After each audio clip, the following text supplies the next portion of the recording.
John Lee, do you want to say anything about being repeatedly kicked out of rooms?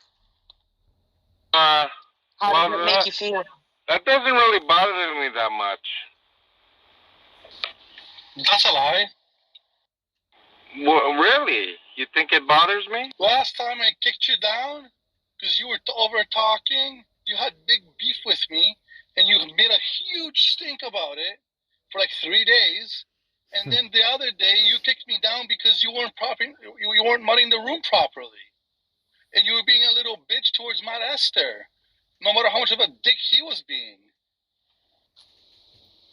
Okay. I mean, I don't know about being upset with you for being kicked down, but... Dude, are you serious? Yeah, I'm serious. You can ask anybody if I'm upset. Yeah, ask Katie. Ask yeah, is she here? I don't know. Is she? Hey, Katie. Nope, she's not. But when she comes, I'm sure she will. All right. Ask her. Sure. The thing is, it didn't bother me. It just bothers me when people are hypocrites. So if you bitch about getting kicked down, don't kick other people down. Like, stay true to your word. That's all. I think I was upset one time ever being kicked down. It was by Sean H. Because it was my room. I was mod. I didn't even speak for like 3 hours. I was on stage, and then I spoke up like 5 seconds, and then he just kicked me out of the entire room. So yeah, I was mad then. But other than that, that's like literally the only time. Yeah, no, it's a lie. John Lee, why is it that this is just an observation? It seems like Jane pisses you off more than anybody else. Oh yeah, okay. That I can say that. Yeah, I mean, I just happen to think that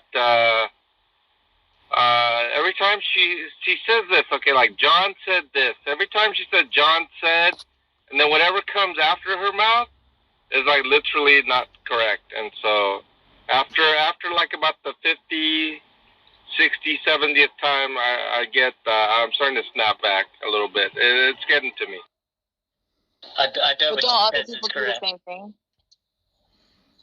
Don't other people do the same thing? That's probably correct. I mean, but I don't know what it is. I mean, I genuinely don't know, because you're correct, Gigi, that other people do it, but I mean, I wouldn't necessarily say it's the lie itself, of course, but it's because she's a woman. John's a sexist. Well, that's what was speculated early, by her actually. I don't think that's the case either, but that's a good guess, Rascal. I don't think it's that. I have about 10 minutes. Can I quickly call out Gavin before I have to go? Sure. Gavin, why are you such a power trip? What makes you feel so big about trying to act like a big man on Clubhouse? I don't think I do. Not that I'm aware of, anyway. Well, the thing is, you always call out people, and you always interrupt people. You always take control of the conversation. No, he doesn't. And when you're a mod and it doesn't go your way, you kick people down because you're wrong and you cannot restate anything that's being said. So you get upset, you call them down, and you call them names. That's a bit of a power trip to me, isn't it? It would be if those things were true, yeah.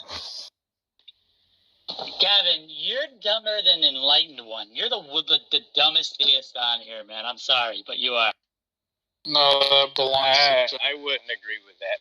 I think Gavin's got a lot of useful information that he shares. Yeah, who cares what you think about him, man? No, Gavin doesn't contradict himself 140 times. There's something I wanted to say about something else besides Gavin. It's probably going to piss people off because I'm really going against the grain with this one. But I didn't think that what John Lee said to Jeff's wife was that called for that much outrage. And I heard that Seth I actually agree said that. Yeah, and I think people were just afraid to say it because like everybody was jumping on board with it. But what did he say? Can you tell me? I don't know what he said. What did he say? I wasn't. I wasn't. I better somebody else answer that question, but because I'm not certain what was said. But basically what was. Well, let me just say one other thing. I heard that Seth told John Lee to go fuck his fat ugly wife, which is like 10 times worse than what John Lee said. That was That was Sean. Sean. Sean. Sean, that's what I meant. Sean Go fuck his fat ugly wife, which is like 10 times worse than what John Lee said to Jeff's wife. And so imagine the outrage if it had been of the community, if that had been John Lee that said that. Well, how about this one, Godless?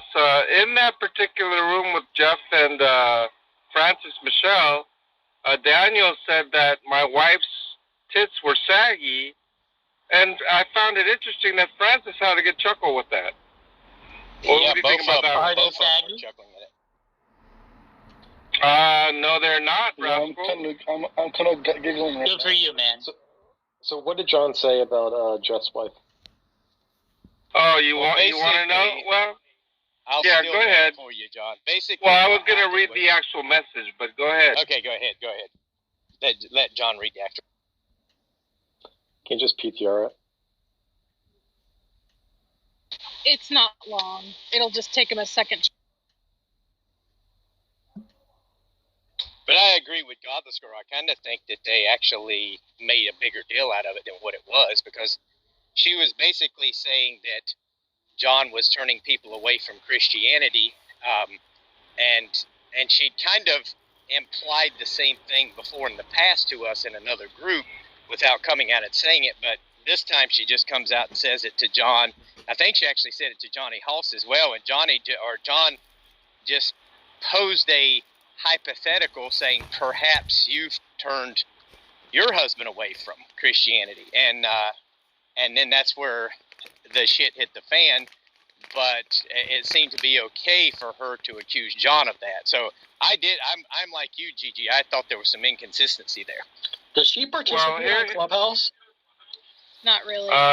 Little bit lately. Her and Jeff have been making rooms about something like a tea in the backyard or something, iced tea. I don't know. She's but like, yeah, they've been making rooms together.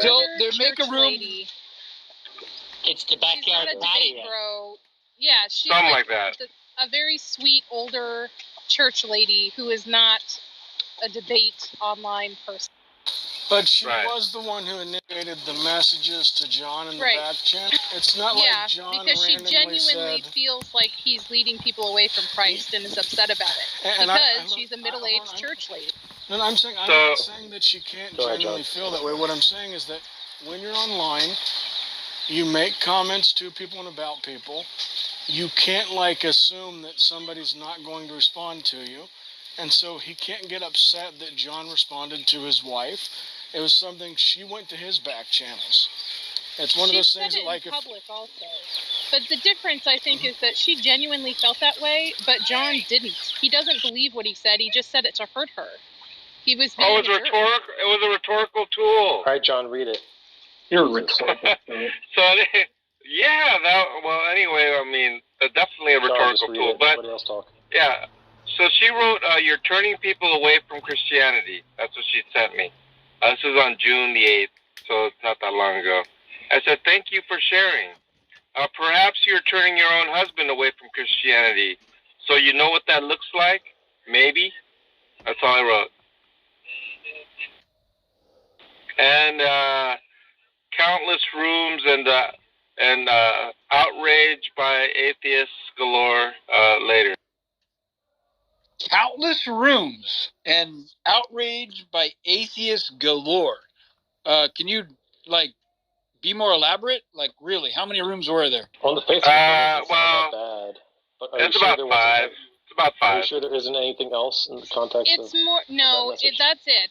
The difference is just that, like I said, she was being genuine and was sending him this message out of genuine caring that she wanted him to stop because she is upset that she thinks that people are being led away from Christianity because of his bad behavior. And so she wants him to stop. So she sent him a message that wasn't profane or mean in any way. She just said, "I think you're leading people away from Christianity." And then him, knowing the backstory of their relationship and how much problems it caused for Jeff to deconvert and how much strain it put on their relationship. They had to go to counseling. Like, it really affected her. And for him to then say something that he doesn't genuinely believe just to hurt her was upsetting to us. Well, here's the thing, Jane. First and foremost, I didn't know that they went through anything. In fact, when I first, well-known troll atheist. But Jane, talking about after the message, Jane. Do you think that's worse than somebody telling somebody else to go fuck their fat ugly wife? But let me just say once again. Wait a minute, guys. Let me say once again where Jane misrepresents. When I first met Frances Michelle, I asked her, "Oh, you're a Christian. Well, how's your relationship? Is it strained at all?" And she said, "No." All of these things, Jane. And then after this message blew up, right, then she started to talk about how she went to therapy. I had not known any strains or relationship. I literally asked her the first day I met her. So it's disingenuous to pretend that I knew that. You said I knew that, Jane. John, you said I knew that. I did not know that. John, I want you to keep taking away. Strained now, right? And it's not strained now. It was strained when he left, when he deconverted. And they've talked about this, or she maybe didn't, but Jeff has talked about it a lot. Okay. John, I would love for you to keep turning people away from Christianity. So don't stop, please. Now, what's going on there is Jeff Trimble. I'm sure a lot of you, some of you on Clubhouse will be aware of him. A sort of prominent atheist troll on there. He goes on and annoys Darth.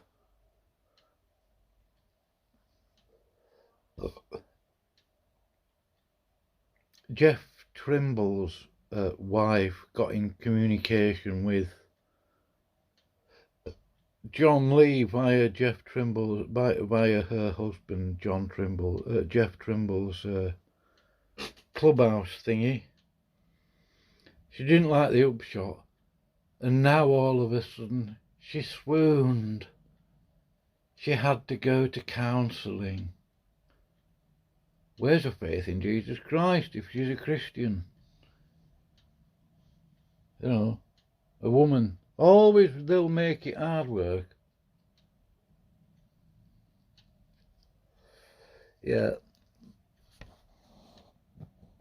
Literally had no thought of you when I texted her back, and he agreed. And then once I told Frances, your husband believes this, then she was more willing to agree that it was not about Jeff.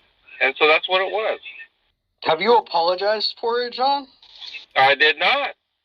I don't feel I need to. I don't feel I need to. He doesn't think he did anything. I thought I did hear you apologize to her, and I was thinking, why is he apologizing? I did not. I did. I mean, I don't know. I think John says way worse shit on a regular basis, but I think it's just kind of target. I said way worse she's shit not this a morning. debate person. I think it's slimy. Yeah, I think it's kind of slimy, but it's, I don't know. It's just John. Well, I mean, there's some people I just don't think are cut out to come on rooms like. Yeah, I mean, basically, I was asking her, like, what do you know about turning people away from Christianity? You're saying that you recognize that in me? Like, I know you are because, what reason? What reason would you give me the basis to recognize when one turns someone away from Christianity? And that to me was an important question to her specifically. I have no problem confronting her with that. I know the answer to that. Why didn't you answer her? Why did you ask her that question instead of supposing that she turned Jeff away when Jeff turned away? I actually did, James. I actually did. You didn't read what I read? You read it. You wrote it in a very passive-aggressive, sarcastic way that Frances would never pick up on. She's a very sweet old church lady. She's not going to get any. I'll tell you what. I might have been able to word it a little bit better. I agree. To be crystal clear what I'm trying to say. But, I mean, I just was a quick response. I mean, you could have just said, I think you're projecting. Can you imagine? Right? And that would have gotten the point across. But instead, you said what of those clowns outside Well, he's not the my most flat, eloquent. out on the street.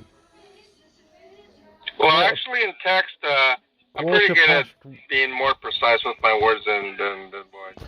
1:15 in the morning, playing the music, so-called, at top volume, like everybody else needs to listen to it. It was really like. Can you hear that? That garbage that we're playing outside the window. And also, I don't think we should just say that. It's 1:15 in the morning. Know what he was saying in that, or like she's full volume. So she didn't get like the ignorance of people generally. That's kind of undergirding her ability. It's one of the reasons why people make me want to puke. I mean, I used to go up the mountains with this school I was at in the Lake District, and then it was peaceful, and now I think I would dread going up there, although I'm 62 now, not 14 and whatever. Because I could sort of imagine, I don't like to use that word, there'd be some idiot up there playing his boombox, top volume, at the top of Mount Scarfell or Coniston or Crinkle Crags or something.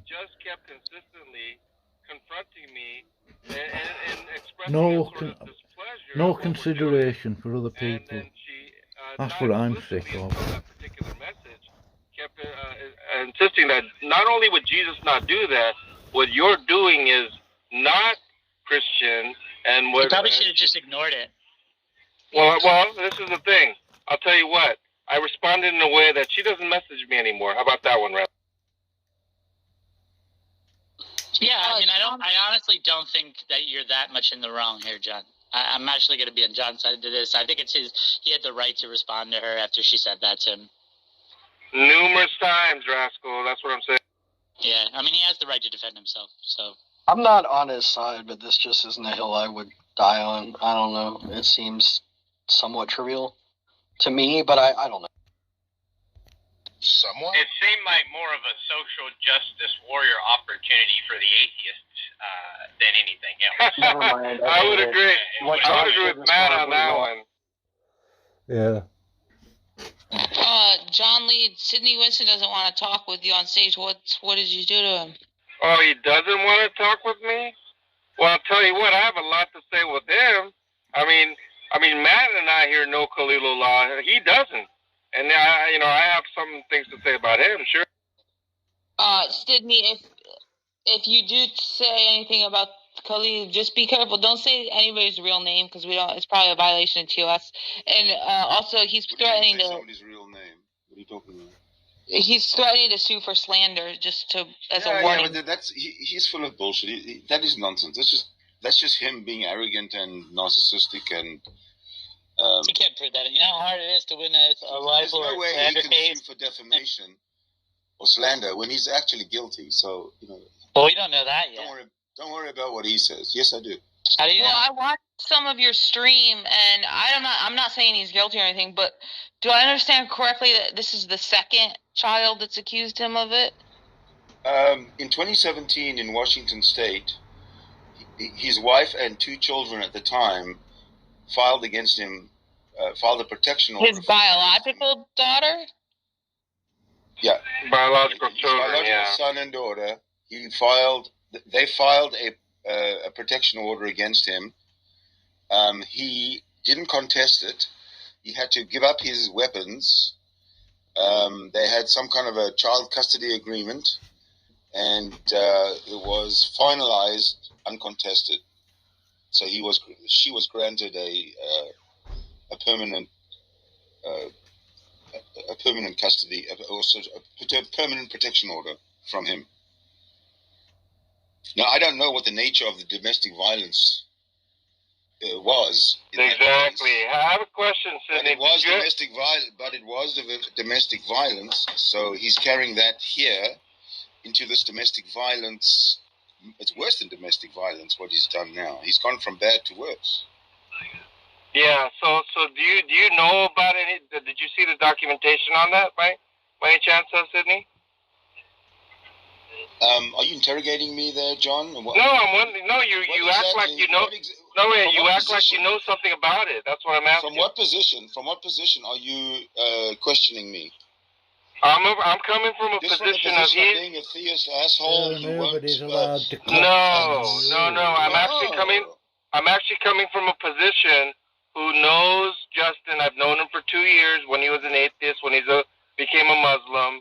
I've known him. I've talked to him for 8 hours a day at a time with Jake the Muslim Metaphysician, and so I do know him, right? And I do know his wife's name, his ex-wife's name. I know Chloe from his current wife, and so I know about the details of the trial. I have documents.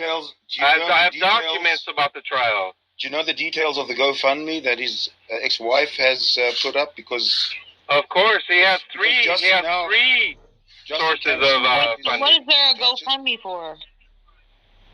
For court costs. No. Yeah, I'll even bring it up and I'll read it to you. Well, that reflects me for this case poorly on her. That seems to reflect poorly on her character, not his. His ex-wife has a GoFundMe because... Yeah, but that doesn't look bad for him. That looks bad for the ex-wife. Hear me out. Oh, his ex-wife. Okay. His ex-wife has a GoFundMe because the family always relied on Justin for the bills. Now, Justin can't work because he's under house arrest, and she obviously has nowhere else to turn, so she's turned to GoFundMe. You know she kicked him out on November the 1st of 2021, right? Or you don't even know that. It seems to me. I happen. If you're going to attack me, Sydney, hang on. I'm going to call you a pedophile, but Justin Downing is a pedophile, and if you're going to protect him, then you become a pedophile protector. No. I just Donnelly, do you think he's innocent? Do you think that he's innocent, or you just don't think he's proven guilty yet? Are you asking me, Godless? Yeah. Why are you so quick to? I don't know. I just don't like the misinformation this guy's putting out. John, have you seen the indictment? Have you seen the indictment? Are you kidding me? Are you kidding me? You think that's all I have? What do you have? Yes, I've seen the grand jury indictment. Yes. Yeah. Okay, I've got more than that. Dated April 30. Yes. No, dated April 27. Is it April 27? Well, I remember being like something like April 30. You've seen it. I have it. It's all I have it right now. But you're going to read the whole thing word for word. Listen, let me tell you something, Sydney. I personally am the one who gave him. Do you even know how to read, John? I personally am the one who showed it to Justin. Do you know that? He didn't even know it existed. I don't believe you. Okay. I don't care if you don't believe me. If you're going to sit here and brag to me about shit, I'm just going to say I don't believe you. All right, that's fine. So it's irrelevant that you showed it. Listen. As far as the document, I have the file in a sense that I could just give it to Godless. You could put it up. I mean, that'll prove that I have the file. I don't want to put it with anybody's real name up. But why do you have? Okay, yeah. You're right because it was spread. It was given to certain people on Clubhouse. But anybody can get it. It belongs to Jasmine because she has it and so forth, and so she on Facebook, a group of atheists have an issue with Justin, and so she's been putting out information consistently, and that grand jury indictment at the end of April was one of them. I have an issue with Justin. He's a fucking pedophile. Yeah, so I mean, I'm just talking about some of the things you're claiming, Sydney. Just by listening to you, I could tell you don't know much. I think I heard something about his YouTube channel and things like that. I don't know. Do you know Justin, Sydney? I mean, do you? Yes, I know Justin. Also, I know. How long have you known him? I know people who have known him since kindergarten. I've spoken to them. I've spoken to people who you said you met him 2 years ago. I spoke to somebody who helped him up to 2 years ago set up his whole YouTube channel. I spoke to that guy today. Which guy? I mean, there's a lot of guys. I know a lot about Justin. that you don't know I know. So I don't understand why I have to answer your stupid question. It's none of your business. No, okay. Let me tell you, he's indicted for sexual battery, for unlawful sexual conduct with a minor, and in both cases, it's his stepchild, his stepson, or his stepchild. Right. How do you support this guy, John? I don't. So what I am trying to tell you, Sydney, is what I don't support is misinformation, right? And what you meant, what you said about the Seattle, human evolution, right? Is human evolution, it happened to be evolution true? Listen. It happened John, to be is human about evolution true? What?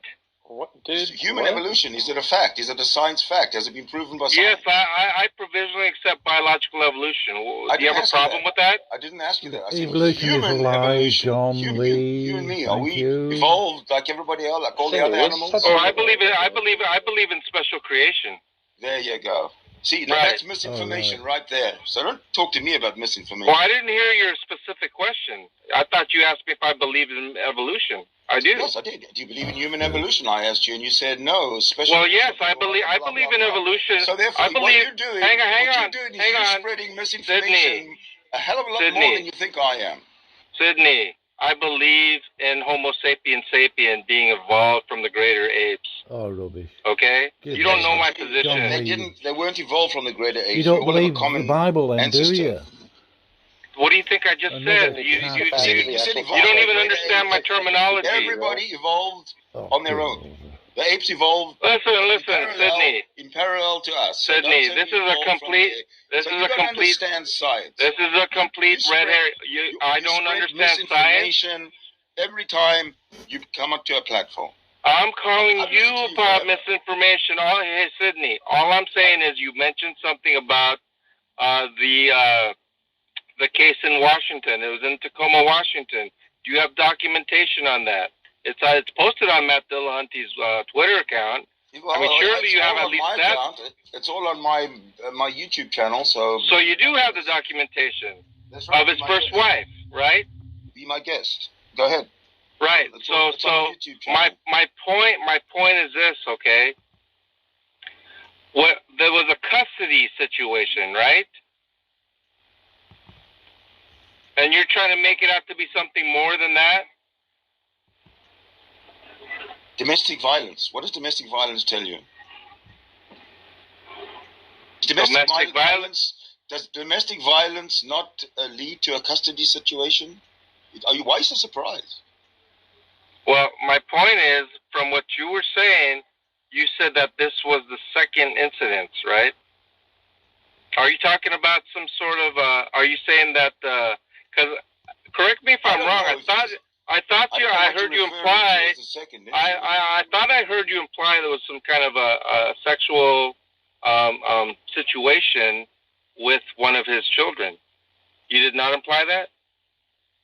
That's what he's going to trial for his actions in 2021.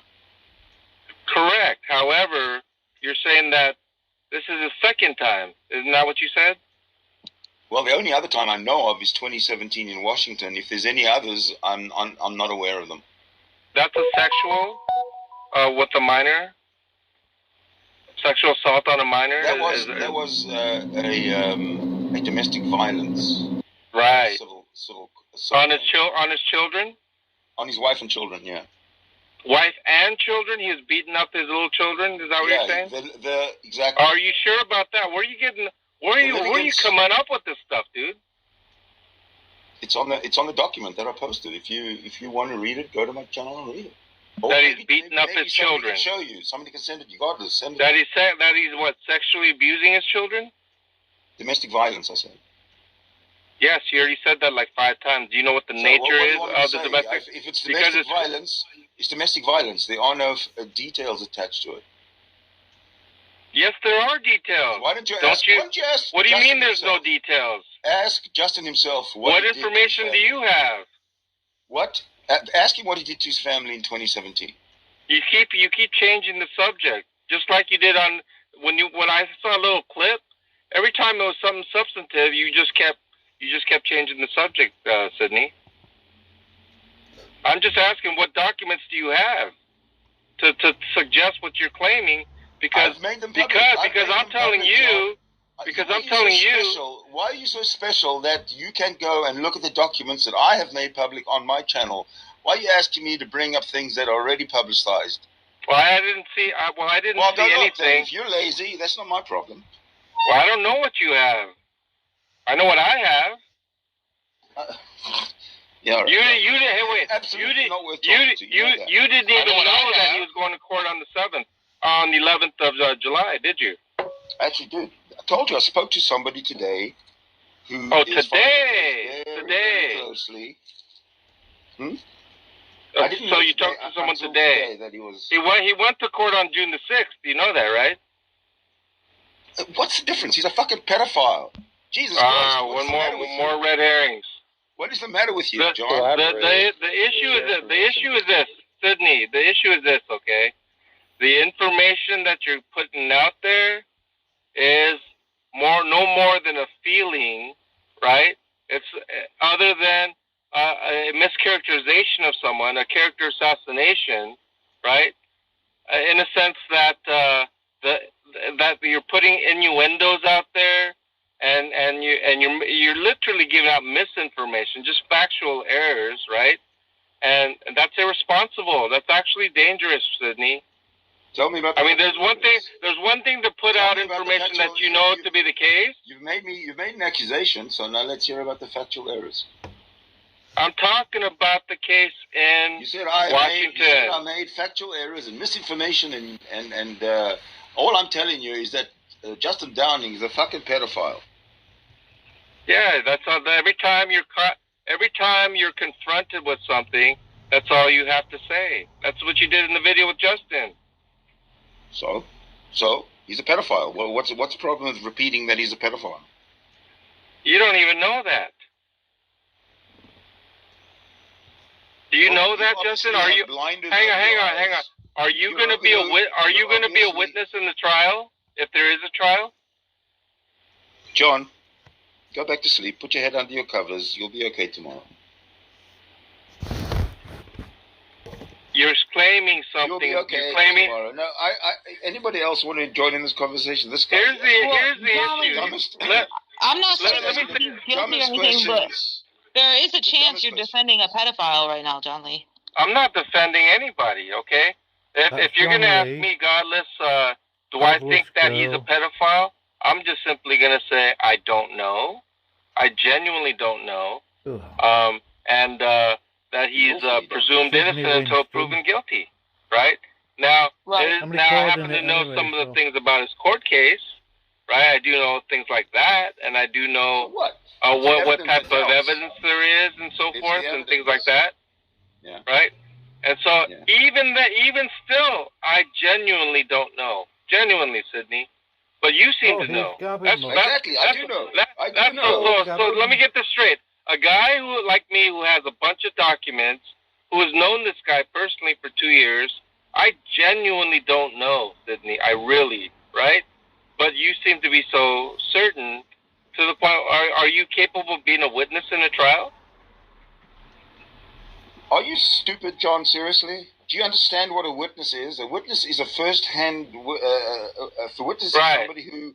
So my question is something firsthand. So my question is, how do you know?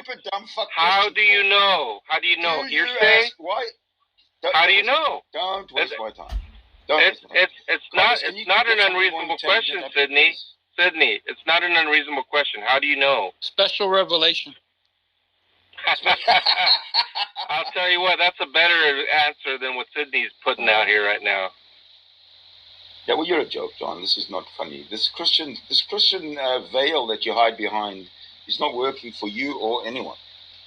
Yeah, I'm not interested in defending Justin. I'm just concerned about the information, the misinformation you're putting out there. That's all. Information on Justin being a pedophile is not defending Justin, right? Sydney, I wish you would find the info on this Lasha Lane. She goes around accusing people of being racist with no evidence to back it up. Totally a fucking racist. Your Twitter, your Twitch, your YouTube, all the things, baby girl. You are so show the racist. content that you're talking about that makes me racist. Oh, did you go and delete it? Because I do have screenshots and shit. So Sure, it's cool if you did. Send me the link and I'll post them to the room right now. But here's the thing, Sydney. Like, this is what I don't know. I just heard a little bit. Of course, this is now in my case it's hearsay. I don't pretend to know. But they said that you have a history of doing this, and that you've done it to, I guess. Do your own research, dude. I have a history of exposing people, maybe, but I'm not wrong.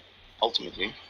Right. I mean, I've heard some stories about things you said that were in error about certain people, high-profile people.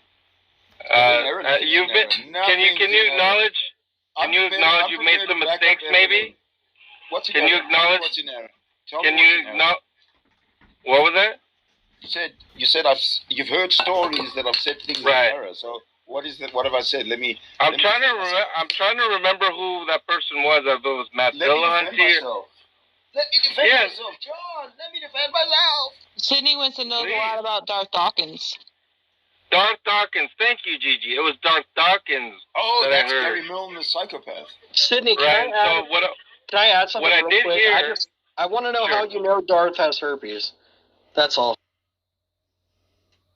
I don't think I want to talk about Darth's sexual issues with anybody on this platform. No, the question is, did you... enough that he's got herpes and now it's got to be spoken about in public? I don't think so. Wait a minute. So what I'm you're getting claiming knowledge. Hold on, hold on. What I find really funny about this conversation is, no offense, Sydney, but every question's being asked you're kind of deflecting, and you sound exactly like John in every other room. This is great. Go on. Okay, well, that's your opinion and your perspective. I respect it, but you're the only one who sees the world through your eyes that way. That is not the truth. But I mean, I made the mistake of saying Matt Dillahunty. It was Darth Dawkins, and what I heard was actually the herpes part, and there's some other stuff. And so, do you know that Darth Dawkins had herpes, Sydney? Did you know that Darth Dawkins committed adultery? You're deflecting. I'm asking you first. I'm talking about herpes.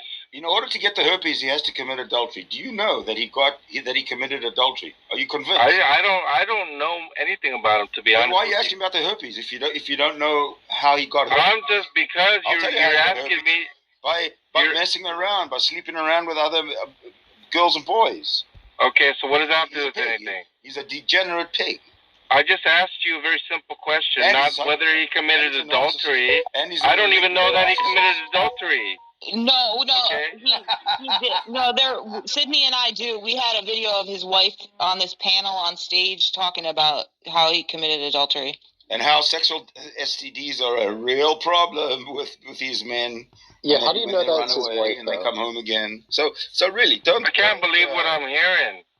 I ask you about herpes, and you talk about adultery. The truth hurts. The truth sucks sometimes, doesn't it? Why? You can't have everything pointing back. I just asked you a simple question. If you know, as some sort of fact, that Darth Dawkins had herpes. That's all I asked. Yeah. You either do know or you don't. I said yeah. Okay. So may I ask you how you obtained that information? That's the final question on the subject. Let's go to something else. Let's go to Justin Downing's pedophilia. I want to know what motivates him. Okay, Lawson supposedly got a screenshot of me being racist. Is that what's supposed to be on your profile picture? Who says you're racist? Lasha Lane said that I'm racist. Well, in that case, I have to inform everybody. You're a total racist fuck. Everybody on this planet is racist. Absolutely not. But she's a total racist fuck. I might be a bigot, but I'm not a racist. What's the difference? One has power and one has none. There's no difference between a bigot and a racist. Do you live in the United States? The United States of planet Earth. Do you live in the United States of America? I don't give up. Okay, thank you. Because of identity problems. Yeah. Hey, Sydney. Hey, Sydney. You know the woman outside the United States? But yeah. Hey, Sydney. Total racist bitch. Oh, there you go. Thank you. Thank you. You live outside the United States. Excuse me? Yeah, no. Look, you actually wait for them to finish. Go ahead, Sorry. Godless. Go ahead, Godless. Can you wait for them to finish? Sure. Yeah, I was just wondering, Sydney, the woman that you interviewed, are you sure it was Doc Dawkins' wife? Have you confirmed it by independently? Or did you No, it take her wasn't. word for it? He didn't interview her. It was a video of her on a panel of other women talking about how their husbands committed adultery because we found her Facebook. So I do know firsthand about the adultery thing. I don't know anything about the herpes though. He is called And Gary. again, if you want to know more about it, go and watch the videos that I made on it. I'm not saying what his last name is because I don't know. Well, let's not say his last name because that's probably a violation of TOS. Yeah, I don't know it. Yeah, don't do Yeah, that. but I'm just saying the name that he's accused of having, I've heard people call it, including his friends. So that's not controversial. Yeah, but how do you know it's her? Did you see that video from her website, her Facebook? Oh, I mean, I've talked. Oh, yeah. I don't remember how we got that video, but it's the same woman on the Facebook that I was there firsthand for the public before the information even became public with Darth Dawkins. So I know. Like You know who's her, got that and whole maybe thing the up there, video was from shot in a beginning to region end? close to where. I've even spoken to his son on Facebook. Yeah, I know that. All right, are we good? Can we hurry up? Because I gotta fucking go. I don't have time for this. Yeah, go ahead, Lasha. I mean, I guess he doesn't. I guess he doesn't know whether he had herpes or not, right? I mean, shit. Go get a fucking test. You know what I mean? It ain't that big of a deal. If you're having an outbreak, go get a goddamn test. Herpes? You trying to find out how to beat it? I don't know. Maybe they do. Maybe you should text Okay, him. so what is it? The screenshot on your profile picture Yeah, that's that's supposed to you, make me girl. racist? Your own shit. You do understand where that term came from. You're not a fucking idiot. You know it's a fucking racist trope, and you continue to do it. Not only that, but you're a fucking menace to men, too, because you automatically accuse them of, you accuse them of kidnapping you. You accuse them of sexual fucking assault. Like, I've never accused a man of kidnapping me. I'm anti-feminist. I'm an anti-feminist. I think that that men are being accused of sexual harassment. You have literally already done it. It's on your fucking TikTok. So what did I do that made me racist? Falsely accused a man of trying to kidnap you. I literally just told you, trying to use the word welfare queen and do that like it's a big ass fucking trope for you. You're not. I tried to accuse who of kidnapping me? I put the link in the chat if you want to revise it. It's only the third one. I tried to kidnap Godless, TikTok. but I failed. Was I in your email? I'm sorry. What did you say? I'm not listening to you. What? I tried to kidnap Godless, but I failed. Oh Is well, this I'm what you're sorry. talking about? You know, maybe her boyfriend or her baby daddy. My boyfriend's here actually, but what is the welfare? How does my welfare queen video make me racist? Where's the other video on your TikTok of you trying to get a black woman fired like a fucking Karen because she didn't do anything to you? Why do you think it was because she was black? Yeah, you did. It was because it's the third time you've done some shit. Yeah, I've had run-ins with a lot of people in public. Some of them were black. Why do you go to fucking stores and steal shit and then try to fucking return after you scraped all the contents out? Try to return it for more money. That's how is that relevant? Well, that's just a good idea. You're a fucking. I mean, that's just a good idea. Like, think about it, right? Like you're jealous there, you're paying. If you, well, just think about. Wait. Like, if you had the opportunity to get something for free, would you not take it? I don't need to do that shit. I don't have. I'm not asking about whether or not you have money. Yeah, but look. I'm not. All right. So say you have two options. I don't need to do that. Wait, but say you have two options. Just hold on a second. Say you have two options, right? Come here. Wait, but why aren't you letting me talk? Listen. So say you have two options, right? The same product. I don't understand what you're doing. Look, you have two products, right? Same product. One costs $20. The other's free. It's at no cost to anyone else. Is there some reason not to take? How does my welfare queen video make me racist? I don't know what the shop has to do with that's what that means. Yeah, if you're fucking. How is that racist? Bitch, you know how that's fucking racist. Don't even play me. Act like you're a fucking idiot. You're not a fucking idiot. You know where it came from. You said you were gonna bring proof that I was racist. How about this? How about you call yourself a fucking ghetto queen or a trailer trash queen or something like that? How about that? How about you call yourself that? Because I mean, that's a little bit more. Isn't that a bit more accurate for you? Ghetto queen sounds more racist. Hey. How is welfare queen racist? Living in a trailer park makes you racist? Type the word. Why don't you Google it? Why don't you Google the term welfare queen and you tell me how it's not racist? Maybe ghetto queen or something, but. In this fucking shit. Lasha, if I get Well, I think you go around accusing. am I right? I'm not the first person that you accuse of being racist. Are you attacking her economic status in life? That's racist right there. You're a fucking racist. You're attacking her economic status in life, which down on that shit. You're a fucking racist, Godless. You're classist. You're a fucking racist. And I don't care if I'm a classist or not. I can be a classist. I can fucking discriminate. I can be a fucking bigot if I need to. But I'm not a fucking racist. She's a goddamn racist. Why do you accuse people of being racist so quickly? Oh, baby, it wasn't quick. It wasn't quick for you. It wasn't quick. Believe me. I don't call anybody anything. Well, why do you? So what's the evidence? You're a trash-ass human being. That's why. I'm surprised. No, I asked you for the evidence. I gave you the evidence. If you don't, what was it? You don't accept it, that's fine. No, that wasn't evidence. Come on, did anybody see any evidence? I'm sorry. Come on, Lasha. What? So John with your little PTR about ghetto queen, not ghetto, but welfare queen. How is that even racist? John, how is welfare queen racist? You fucking sit up here and talk about how people who are rapists are more acceptable. I would call that a racist card, Lasha. John, you're pulling out the racist card. You want to have us accept that? Shut the fuck up. Another person she accused of being racist was here. Daz. She accused Daz of being racist. I don't support that. I mean, weren't you the one that said Pog is racist the other day? I did. I sure did. I said the term was racist. I didn't say anyone who was using it was. And this is the thing, y'all gonna fucking Pog is offensive to you.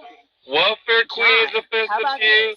I mean, you just put out the race card like they're little players cards, right? I mean, the racist card here, racist card here, racist card there, racist card here. Come on, Lasha. How about I throw you a pedophile card? Yeah, you're more than entitled. I'm cool with it. Okay, cool. Enjoy it. Here's the thing. If it doesn't apply, let it fucking fly. Okay? Exactly. If it doesn't want to stick to you, then let it fly. So don't question me about it. Exactly. If the racist card doesn't apply, then the racist card can let be fly, right? So you can, so anybody can say racist card here, racist card again, more racist card, more racist card, and it doesn't apply, right, Lasha? What you have to none of that applies, right, Lasha? John. None of that racist card applies, right? John, you don't pull it out at all, right? You don't pull it out every chance you get, right? Masochist, you don't put it out. You don't pull it out at any time, and therefore it doesn't apply, right? What else? It doesn't apply because you don't pull it out every waking day of your life. It doesn't apply, right? Anything else? It doesn't apply that you pull it out every waking day of your life, right? Right, Lasha? You don't pull out the race card every single day you wake up, right? Give me it doesn't apply, Lasha. Come on, John. So you can let it fly, right, Lasha? Come on, you little bitch boy. Come on, you little bitch boy. What else you got for me, you piece of shit, motherfucking bitch boy? Sucking dicks like everybody else, like Tom and Haiti and all these other motherfuckers. Whoa! Tell me more.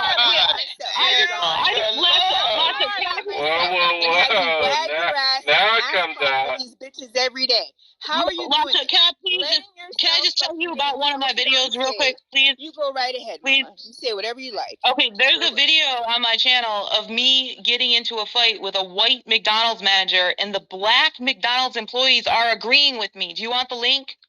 Were you being a troll? I was being aggressive towards a white person, and the black people were backing me up. So you got your ass kicked by a white person. So am I racist against white people for targeting a white McDonald's manager? Black person, Tish, Lasha, you're done. Backs you up doesn't mean that you're not a racist. You're done. You're done, Lasha. I am. You said that me getting into encounters with black people in public. You son of a bitch. Show me I'm fucking done, bro. Okay, this is fucking Godless's room, not yours. But seriously, like welfare queen racist? Come on, Lasha. Welfare queen is racist? Seriously? Oh my god. Fuck you, John. Godless. I have a question. Can you guys let Haiti talk, please? Go ahead, Haiti. I was pretty disappointed. Like, I agree with you on a lot of what you say, but then you throw out the F slur for homosexuals, and I thought that was kind I of did. disappointing. I threw it out. Yep. So why should we take you seriously when You don't you're have to. like bigoted Baby against girl. homosexuals? Hey, Haiti, here's the thing. You know what? What's really interesting is I really respected you too, but I was super disappointed when I listened to you on a replay talk shit about me behind my back. So how should I take you? No. How about this? How do I take you seriously, Haiti? How do I take you seriously? You're asking us to listen to you when you're talking I about didn't ask what's you to racism. listen to me. Well, you're on Baby, the stage, I didn't aren't you? ask you to listen to me. Do you not want to be heard? No, you don't have to. I really didn't ask you to listen to me. I came up on stage because I was invited on stage. That's why I came up. That's fine, but I what feel else? like you If do you want like, us to listen, if though. you would like me to talk to you separately, totally fine. We can talk on another stage. But this is not. This is Trash Talking Tuesday, right? Yeah, and I'm trash talking you, and I'm saying. Okay, so I'm throw out the F word. I'm not. Yeah, but what trash talking means to us is something different than what it means to you. It's not just screaming mindless insults at people and screaming over them. It's not mindless because everyone seems to. We actually have content to our shit talking. Hey, would you like me to trash talk you? Just like I said, you're interrupting. Would you like me to call you an old fucking lady who you didn't understand what I just said. For all these other dudes? You didn't understand what I just said. I heard exactly what you said, but I have smoke for everybody. What do you think I said? Yeah, I have smoke for everybody if you fucking want it. Because Haiti, I've been. What do you think I you got yourself a long fucking time. How you're a fucking apologist. How you're a fucking you sit there and you clap and you sit there and hold court with John Lee every fucking day, and then you sit there and talk shit about him behind his back.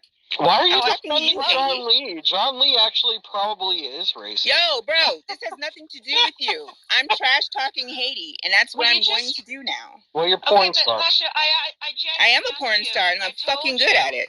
Yeah, that's what I told you. I was disappointed with the F word, and all you're doing is insulting Haiti, in return. And that's the only thing I've ever done, right? Will you guys take turns talking?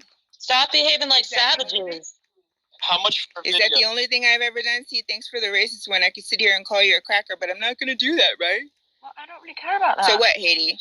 So yes, I used the F word. Mm-hmm. Yeah, you shouldn't. And that's what I'm saying. One time. You yep, shouldn't. I did. You shouldn't. Okay, you're absolutely correct. Great, but I'm also part of the LGBTQ community, baby girl. I don't care. So I can use whatever terminology I fucking want. No. Just like I can call you a bitch, and just like I can call another person who is gay the F word if I want to.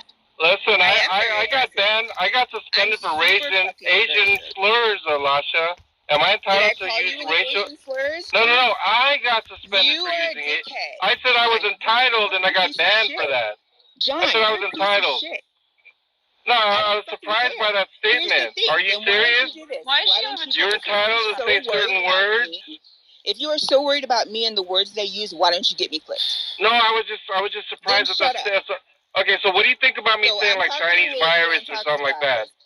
You think I can say like Chinese virus?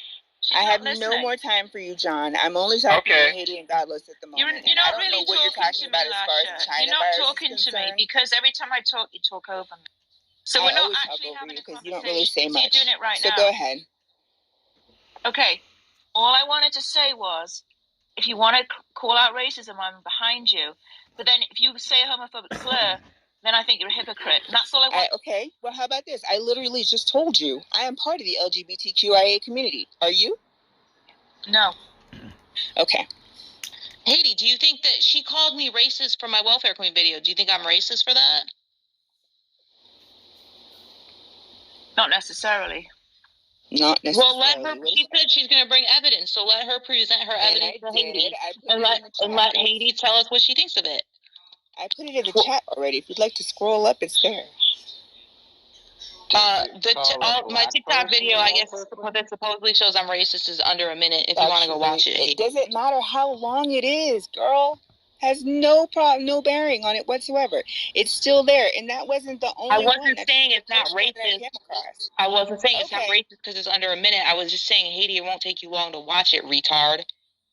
Oh, isn't that another? Okay. So fucking funny. So is calling anybody a welfare queen racist, or just now? Look, is it? I agree. It is a stereotype that is aimed at black women. I will agree with that. But not necessarily. But I'm not sure claiming the crown of welfare king. That makes you just racist on I don't think that it exclusively refers to black women. I didn't say it did, but it is. That's how it has historically been used. I've never heard that. Well, that's because you're not American. Yeah, I wouldn't agree with that. Okay, whatever. Whether you I'm agree not- with it or I'm not not really- doesn't make it less true. But if she's using it So to refer calling myself, who's white, a welfare queen He makes me literally racist. just told you, not necessarily to explain to you where the term came from. I don't know what else you need. Actually, Baby. this wasn't my intention when I made the video. This wasn't my intention when I made the video, but it might have actually been fighting against the stereotype that black people Okay, are welfare then what queens, because I about- was how about white and I was a welfare queen. If Godless is a welfare queen, she can use the term, right? Just like you can use a gay slur because you say you're part of LGBT. Sure, you know what? How about that? Oh, that makes sense. Let's go with that. Let's go with that. I'm going to give it to you for that one. Let's go with that. How about this, though? How about this, though? How about using the trope of buying lobster and feeding it to your dog? And pointing out all the things that taxpayers do, whatever. How about that? In addition Sounds to like the she's welfare queen, embracing the, in uh, addition to, well, actually, She's embracing it. Yeah, How just so? search for Fifi. It's not racist. Yeah, feelings. Have fun with it. I'm cool, but I think she's a racist. Are you bitch. jealous And because all you the work other and pay people have. taxes and can't afford No. to sit on there? Not jealous at all, baby girl. It's I've not never been racist. jealous. Wait, you're a porn star, so you have to sell your body for sex, and I can just sit back and collect, the money, collect your taxes. I sit back and collect your taxes. Will you sell your body? Taxes, and I still pay taxes because I have an LLC and I'm a fucking Yeah. brand Well, new thank you for your tax dollar. Thank you for your You're tax welcome. dollar. And I hope it fed your dog great because But I'm there's not nothing complaining wrong about with that. being a porn star. So why do you mention Absolutely it then? nothing. Why do you mention it then? Because she's a fucking asshole and she's a fucking Why do you racist. mention the And I dog pulled it out incident? Why do because you I mention- really wanted to draw another parallel. Sydney, do you need said more? you don't care about it. I mean, don't you get tired of people pulling up the race card every day? Race card here, race card there. I mean, what's the deal? If you think I'm throwing out the race card, then Every day. Then hey, John, you don't have to come in fucking spaces where I am, but you continue to do so. She also accused Daz of being racist. She accused Daz of being racist. I know Daz. Daz is not racist. They just squashed it, so, right? You squashed it. He may be anti-theist, but he's not racist. I didn't hear what you said. I think your exact words were, "He's as bad as a racist." I said, I'm sorry, Haiti. I didn't hear what you said. Can you please repeat yourself? And all the men just seem to keep wanting to fucking talk.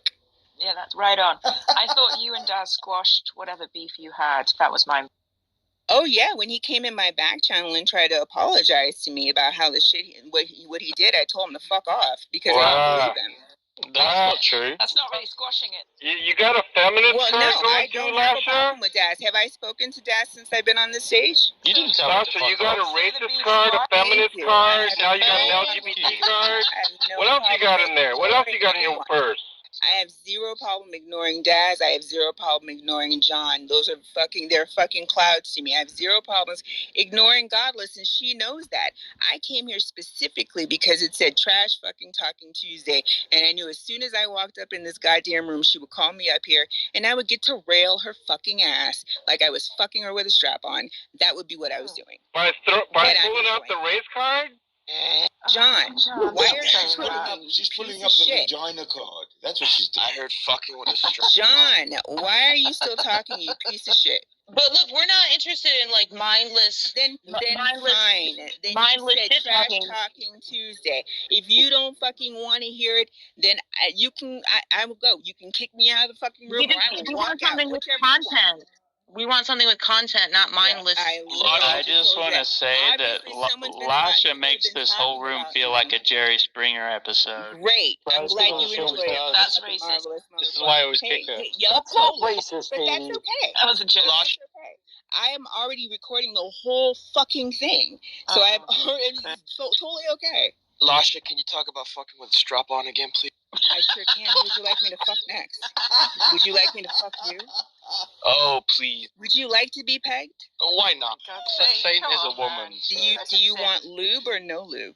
Let's do lube. I don't Or just spit? No. Well, actually, just thinking about it makes I me prefer ouch. spit. let's do that. Do you want me to fuck your mouth or your asshole? Both. Jesus. Anyway, she can come back. She can come back up, but I moved her to the audience. I just want to tell what I saw her the night with Daz when she was insinuating he was racist. She was like, she was so dramatic. She was like this on the mic. Oh, she was pretending she was like tearing up. I'm sorry, guys. I can't talk. I just need a minute to go to my safe space after the exchange with Daz. It was so silly. It was like absolutely ridiculous. My crime was kicking her, and I'm a racist.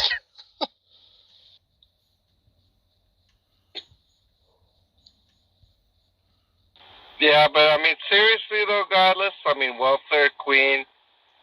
I mean, I don't know if that's racist. I think if you were like looking at someone else, like at the checkout line, and they were buying lobster, you'd be like, "That's a welfare queen," and they were black. That might be racist, right? That's poking your nose into somebody else. I mean, what do you mean by welfare queen? What do you picture? Have you Amy? never heard the term? You picture an African American lady with rollers in her hair, with her shower cap on, and a robe, and 2 kids. Is that what you picture, really? That's how the term was used. Yeah. I don't picture that at all. I don't. Oh, you don't remember? Look, You don't remember? I want to say something about this during, topic. like, the Clinton era when he was trying to do welfare reform. And by welfare reform, it means cutting welfare, right? So they came up with this idea of the welfare queen who was, like, living off the government's teat and popping out babies for the money. You're going to claim you don't remember any of that now? I'll tell you what. I'm going to Google welfare queen looking for images and see what it looks like. If you Google welfare queen lobster, my picture comes up. There you go. You'll get a picture regardless. Hey, how's it going, John? John Lee. What did you want to say, Marvelous? Oh yeah. Let's see. So people who throw around racism in such a loose and liberal way like that, and I say liberal as in freely, they sort of blunt or desensitize us to taking the term seriously, and because there's so many broad usages of it, I guess the point is to not even care when they accuse you of it. To me, at this point, being accused of being racist is on par with a Christian accusing me of being a sinner. It literally means nothing to me, and I think that's probably how other people should look at it at this point. I look at it that way. Yeah, I agree. It means as much to me. Picture if a Christian tells you you are a sinner, how bad do you feel? I feel that's as bad as I feel. To hell, you're just laughing inside at him, and he's being. Yeah, and so that's as bad as I feel when someone calls me racist. I don't even care to argue back. Is it that you think that you're not racist, or that racism is dead, or that chances are?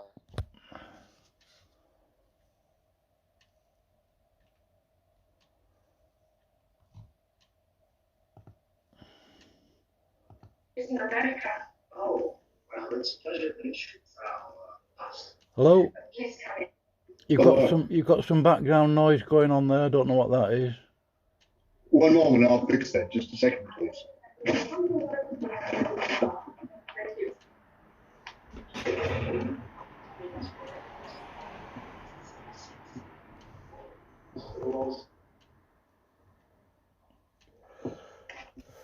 Okay.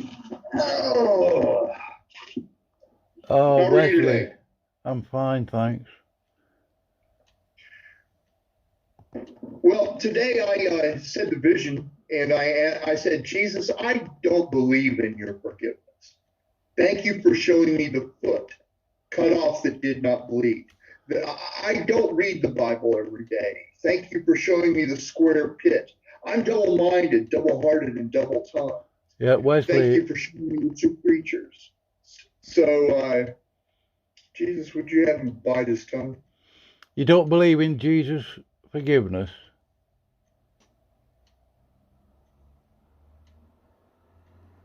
Hello?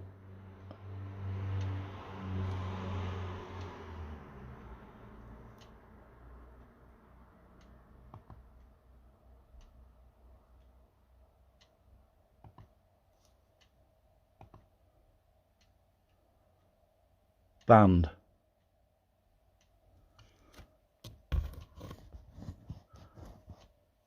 I've seen Wesley.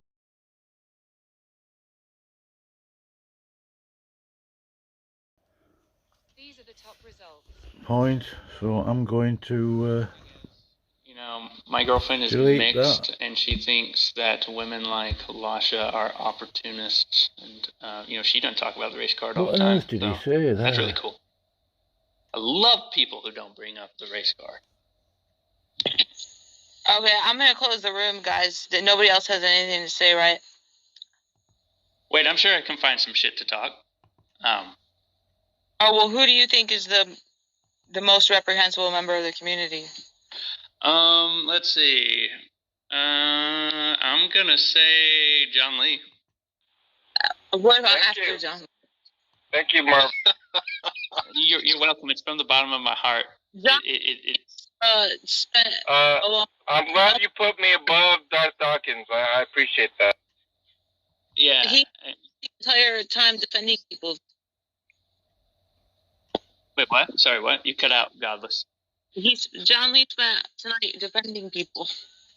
Yeah. See, he's not. He's not. Well, I he's mean, not a bad guy. today I was accused of being a pedophile defender, right? That's pretty pretty low considering they used to actually call me a pedophile. So, I Who mean, accused you of it that? just seems a little. Sydney? Yeah. I said a pedophile protector. Yeah. If anyone could convert me to Christianity, it would be John Lee. Really? Yep. Why? He's just my favorite Christian on Clubhouse. Yeah, but why? He believes in evolution, you Just dummy. listening to him talk is like ASMR. Oh, so you like the tone? Sort of soothing or something. And the arguments, you know, all the arguments, all of it. You like the argument that God's evil? No. Well, that's what he's saying. Okay, well, if he says it, I'm sure he has a good reason. How about his argument that it's okay to kill babies because God said it and God does it, and it's okay to do what God does, or it's okay that God does it, and maybe humans aren't allowed to do it, but it's okay if God does it. If God tells me to kill a baby, I'll kill a baby. Look, Sidney, I feel like you're like being a debate bro and trying to catch me in some gotcha. Okay, I'm not here to like I'm not talking to you. I'm talking to the room. All right. Okay. Sorry. I mean, his God is just like a moral monster, so it's just baffling that you would find his brand of Christianity. Maybe you haven't heard enough. No. I've heard a lot. It's Maybe it's his buttery voice. Yeah, that's probably it. I feel like I'm being judged. No, I'm literally confused because I've never heard anyone say that John would be the one to get them to Christianity. I think it's that he's out of all the characters on Clubhouse, he's one of my favorites. I'm going to end this stream and then I'm going to edit it and then I'll start another These live people stream, on the internet, probably. like at first they're like this idea, and then you're like, whoa, why did that person think that stuff? And then you like sort of get obsessed with them. That is what John Lee. Yeah. That's John Lee for me right now. Like, that is I want to know magic. what kind of cereal he eats. I want to know everything about him. I want to have like a holographic Pokemon card with John Lee on it. Should be his official biographer. You should hire Well, him. there was a John Lee fan club, and there were 28 rooms. So you're not alone. Yeah. I wish I was like John Lee. Well, I think we should all try to be a little bit more like John Lee. Openly unpleasant, Gavin. So which John isn't? So you could try and work on that. Sure. Hey, Gigi, before you close the room, there's three junior men in the chat smack talking me now. I've invited them to come up and air their grievances on a live platform, but they don't seem to be overly enthusiastic. Nick. All right. Three men with no balls. I'll tell you. All right, Gavin. He wants the shit talk. I'll tell you why, Gavin. So, when we first interacted, Gavin kind of just came left field at me. For no real reason. Just kind of disrespected me. And I'm like, whatever. I really don't take this app or these people too seriously. So I just reached out to Gavin. I'm like, hey man, let's just start a relationship so we can be on par with each other. He's like, yeah, I love that, Dominic. Thanks. He invites me up for a debate the other night and gets his ass completely handed to him. And now he's sour whining. It's just, Gavin, we can start over again, man. I have no quarrel with you. I don't recall my ass being handed to me. Does anybody Okay, recall well then that? do you want to answer the question that we're left on? Have you seen God made life? Yes, I have, yeah. Whoa! You hear that, everyone? Gavin likes to lie. Dominic, is the universe eternal or not? Or no, sorry. Is the universe infinite? Is the universe infinite or not? It's not infinite. You tell me, Buster Keaton. Hang on, I got some steak. You don't know, do you? You don't know. Did I claim to know? Is this the guy with no pants? Is this the Gavin with no pants? Yeah. I think so. Okay. Karate Kid. Oh. He's just like Gavin. unpleasant He's and rude. an entertainer, that's for sure. No, he's like, shut up and open your ears, mate. And it's like, dude, I'm just trying to have nonsense. I think it's just a script that he's using to entertain. Yeah. It's a flex. Is it just Gavin? Is it just all a troll? Is that what's going on? That's what it has to be. Nobody's that stupid. Well, John said Jesus is just a troll. Mm-hmm. Well, John's a troll for sure. Deluxe. Yeah, they're trying to fit Jesus in with them. They're trolling. So, Gavin, come on, buddy. Do you want to start over again? I have no beef with you, man. Come on, Gavin. Cut your tongue, Gavin. I don't have a beef with you, Junior. Gavin. All right then. So, where do you want to start back off, Gavin? Oh, What do you do wherever. for a living? How I'm about not fast. I'm not fast. None of your business. Oh, all right then. Fine. I have a complaint. I have a complaint about Gavin. Gavin, could you stop putting weird smiley faces at the end of every message you send in chat? Oh, that is actually a good one. Yeah, Gavin, are you actually smiling or is it like sarcasm? I think emojis in chat are usually trolling, right? Oh, the room's ended.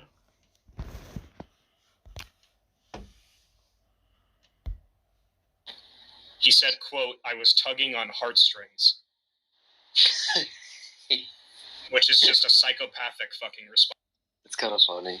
Hogan, did you hear my son debate John Lee? I moderated it. Oh shit! So you did. Sorry, you did. Yeah. You weren't even needed. They were so polite to each other. It was great. Yeah, I didn't have to say or do anything, and I think your son absolutely fucking demolished him. Yeah, I think so too. But I might be biased. I mean, he rattled off 20 examples of American imperialism, and all John could say was, "but terrorism," or something. Yeah, it was pretty weak, wasn't it?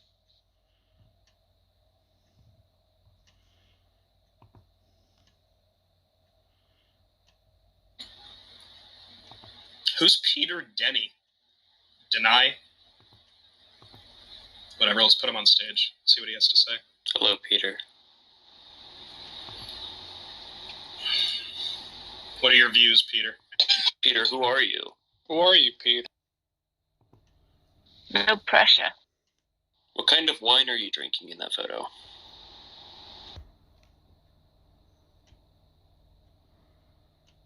It's a white Zinfandel. Thanks, Scorpion. How do you know that? I don't. I'm just guessing based off the color.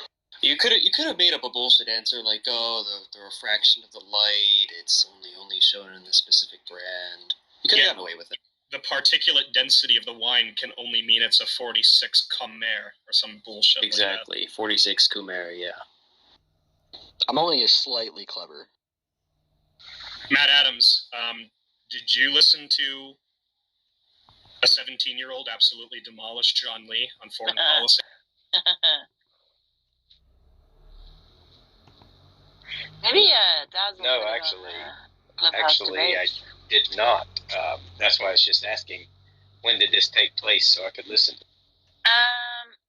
This is an example of a kid spanking an adult, Matt.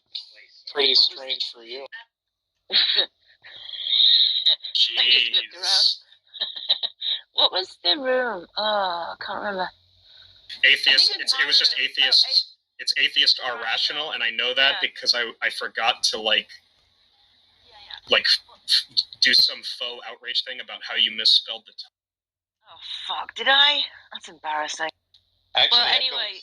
I don't think I've noticed, Haiti, that I've misspelled 2, and I've actually proofread them before I sent them out.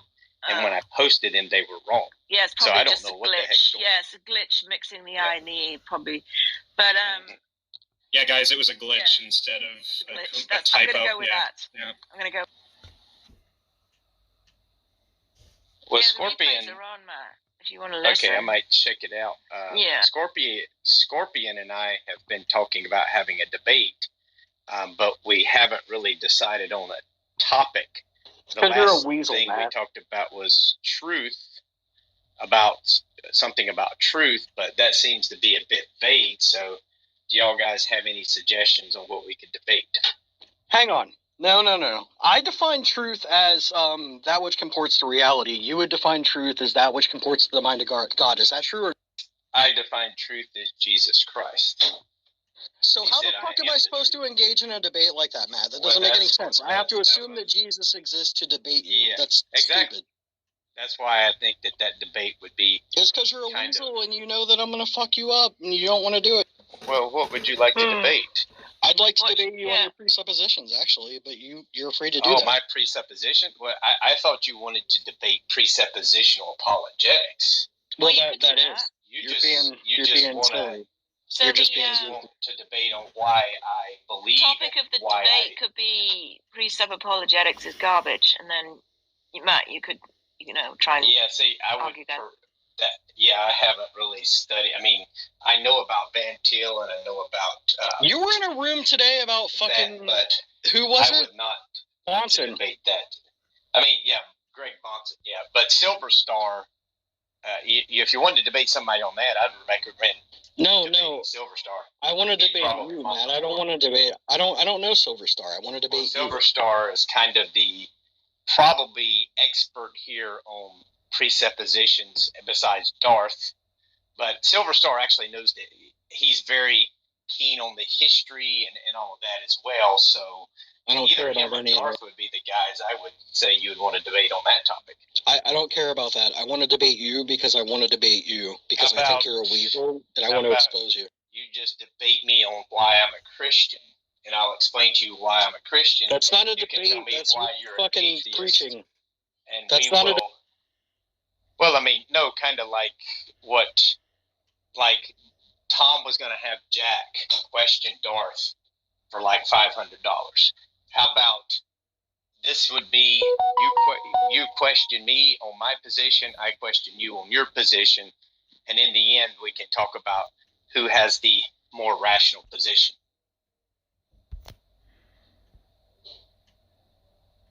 That doesn't even, I don't know, that seems silly. It'd be more interesting with Darth. Darth is an interesting character.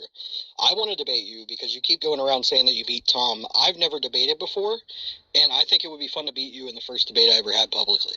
Well, that's why I wanted to debate you. I do think I beat Tom, but yeah, I would definitely be interested in having a debate with you. Okay, well, let's fucking debate about presuppositional apologetics. Matt, you did not presuppositional apologetics. See, I call myself a presupposition, but I don't know what you mean by presuppositional apologetics. You just said that word 5 minutes ago. Okay, so basically what I would do in the debate is why I presuppose God. That would be it. As far as presuppositional apologetics, I don't even really know the history of it. How it okay, that's fine. I don't either. So do you want to debate about the evidence for God then? Evidence for God? Why you believe in God? Is that what you want to debate? Sure. Is it my proposal, Tom, was that we debate which is a better path to truth, and he made all these weird fucking equivocations about terms that make no sense. So that I would have to acknowledge actually, God I would exists. be interested in that. Which is a more reliable pathway to truth? That's what I texted you this morning, and you said it was too vague. Do you want to do? I say we debate which is a better pathway to truth, atheism or Christianity. You argue that atheism is a better pathway to truth. I argue Christianity is a better pathway to truth. That's fine, but you can't define truth as Jesus Christ. That's kind of fucked up. Well, you know that, right? If we're taking my position, you're kind of forcing yourself into going with what I say. If you want to define truth as that which corresponds with reality from your perspective, I would be more than happy to allow you to do that. I could say truth is that which corresponds with the teachings and life of Jesus Christ. Tom, do you think that's fair? I think Tom is AFK right now. Okay. Jack, do you think that's fair? Sorry, what was the question? So I want to debate Matt Adams, and the topic is going to be which is a better path to truth, Christianity or atheism? But we're both, our definitions of truth are different. Mine is which comports to reality. His is which comports to the mind of God. Is that a fair debate for me to take, or should I? Well, it doesn't make sense to debate which is a better path to truth if by truth you mean two different things. That's what I'm saying. Like, that it doesn't make any sense. Yeah, I would we'd never have to agree on a truth. Truth is that which corresponds with reality. So I guess we could never. Can you define that has truth? nothing to do with atheism, though. Can you define truth Well, that's without what God I in thought it? too, but no, I don't think that you can have truth without God. Then let's just debate tag, dude. What the heck is that? The transcendental argument for God. What the heck is that? You're exhausting, dude. You're so fucking exhausting. Can you give me the premises for the transcendental argument? I'm not sure I'm familiar. It's just. And you won the debate with Tom. How do you think you won the debate against Tom? That's interesting. Because he failed to point out any kind of logical contradiction in my view. You're a weasel, man. That was the whole purpose. No, the problem of evil is pointing out a logical contradiction. You're supposed to say it's not. I know.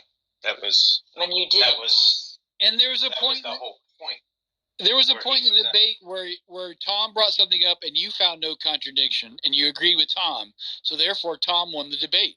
Well, he also found no contradiction in my syllogism either. So therefore, I won the debate, right? No, I just don't understand why you're so afraid of debating a novice debater who knows almost nothing about philosophy. Do you remember the six? Oh, I don't know much about philosophy either. Okay, I've never debated. How many debates have you won, Matt? Undefeated. I don't know. Exactly. So why are you so concerned about like the specifics of the topic? Wait, Matt, which is it? Is it I don't know or is it undefeated? Because you go undefeated, I don't know. So what is it? He asked me how many I won. I said I don't know. I'm undefeated. Okay, so which is it? I don't know Are you how undefeated? many I won. I'm just undefeated. That does not make any sense. If you're undefeated, that would entail you've won every debate. No, he doesn't know how many. Yeah, I don't remember how many I won. I didn't keep count. So, John, what do you think Scorpion and I should debate? What would be a good thing? Don't ask John Lee. He's just going to bloviate for an hour. Listen, I can probably give you some advice. Yeah, we're trying to figure out a topic. I thought one. I don't know what your position is, but which would be more benefit? How about this? Which would more benefit a society? Christianity I was just or going to atheism? say that.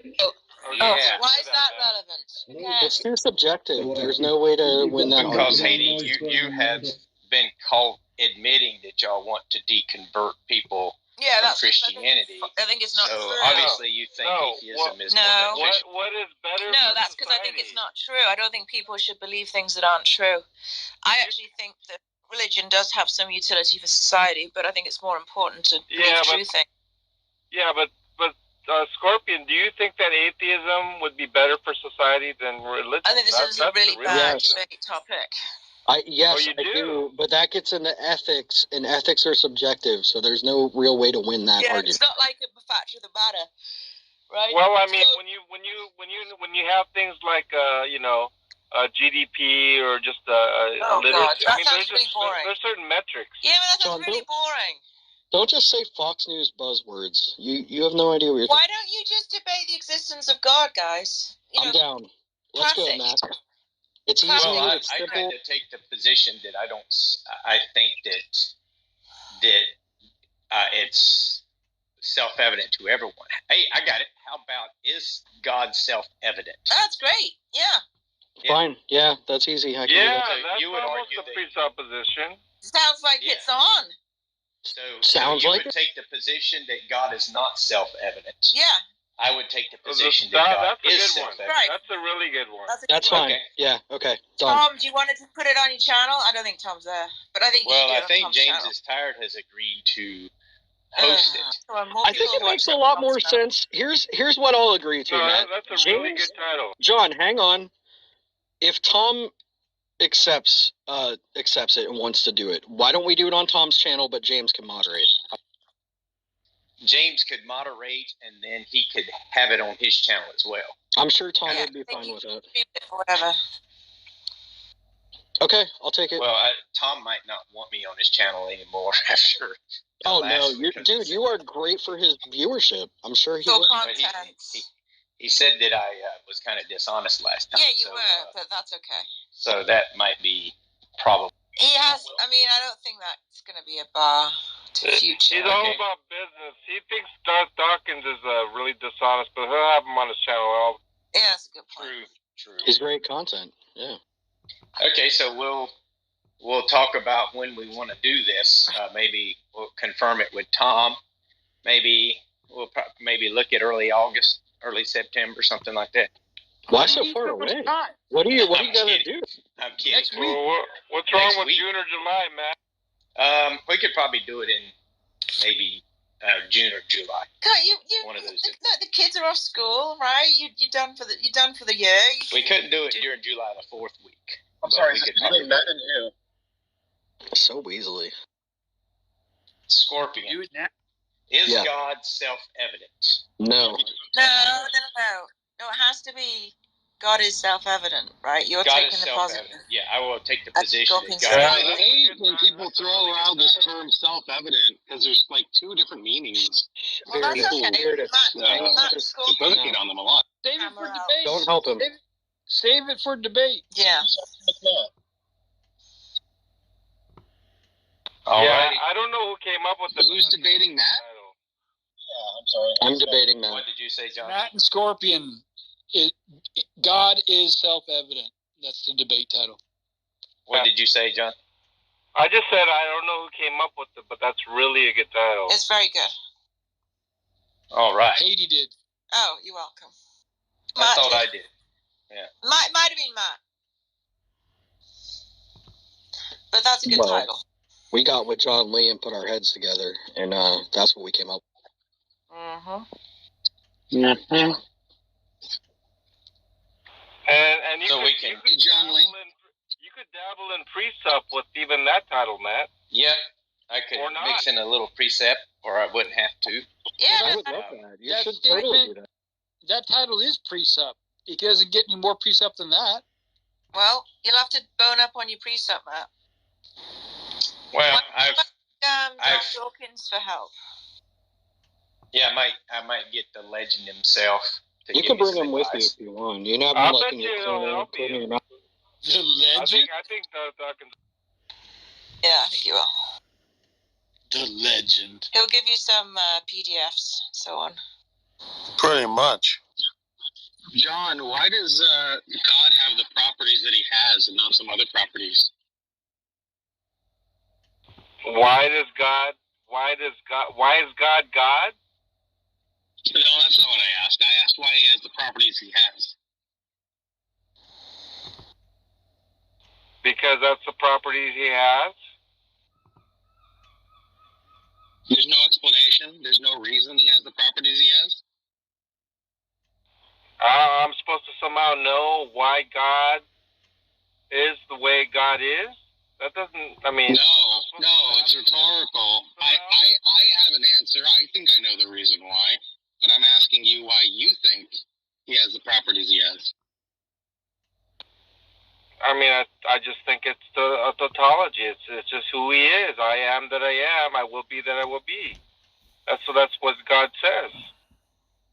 Right, but like for example, he has property of never lying. Is that correct? Oh, okay, yeah. What about it? I don't see why he couldn't have had the property of, say, always lying. Because it is the case that God is good, holy, righteous, and according to these properties that he already has, it is consistent. Not lying is consistent with his nature. I know lying is not consistent with his nature. I'm asking, why is lying not consistent with his nature? Because he's God. I mean, I can't give you another explanation than that. It's not really an explanation at all, is it? No, it isn't. It wasn't meant to be. So once again, you either don't know or you think that there's no reason why God has the properties he has? I have no idea. What if they they are what they are for no reason at all? Wouldn't that be a little nihilistic? What if God is God for no reason at all? Is that what you're asking? Yeah, pretty much. Yeah, I think that's the case. God is God for no reason. God exists for no reason. God has the property of telling the truth for no reason. It's all arbitrary. Could have been otherwise. Well, I mean, why is God's nature the way God's nature is? I mean, I don't understand how you're supposed to come up with an explanation. I mean, when you get down to like God, it's like a primitive, and so you're trying to dig in deeper. I don't think it's possible. I'm not really trying to dig in deeper. I'm asking you what you think about it. I don't think there can be a reason, right? God is, as you say, right? He's completely non-contingent. There can't be a reason why his properties are the way they are and not another way. But I would think that'd be, unsettling for the God believer, right? That God, for example, doesn't want people to suffer just for no reason. It could have been otherwise, right? He could have, for example, made a world in which he wanted everyone to suffer as much as possible for his own benefit. Wait. What makes you think God doesn't want people to suffer? Where do you get this idea that God doesn't want people to suffer? Oh, it's just an aside.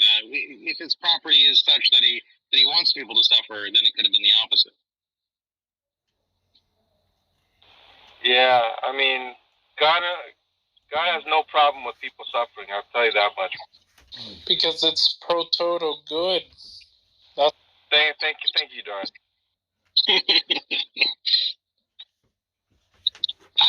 If I was a Christian, I would be very, very troubled by the fact that God's properties are the way they are they're completely arbitrary. It could have been, anything else.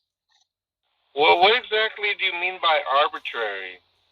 I mean, literally, there's no reason for his properties to be the way they are and not another way.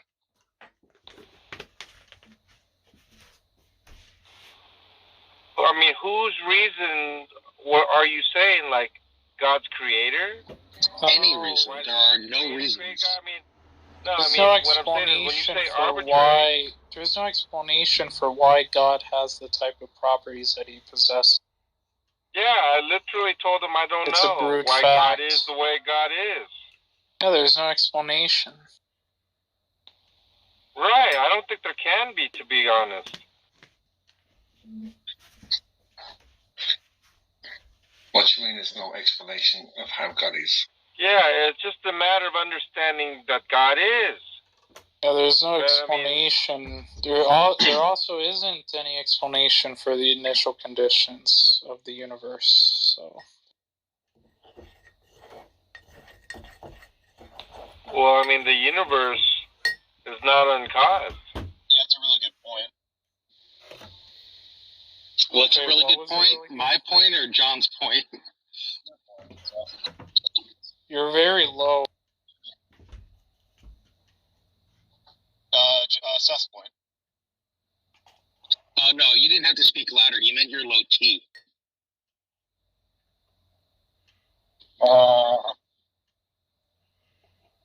But thank you.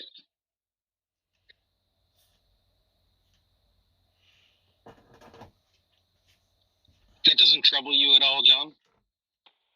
Not one iota. I mean, you can noodle over it all you want, if you wish to.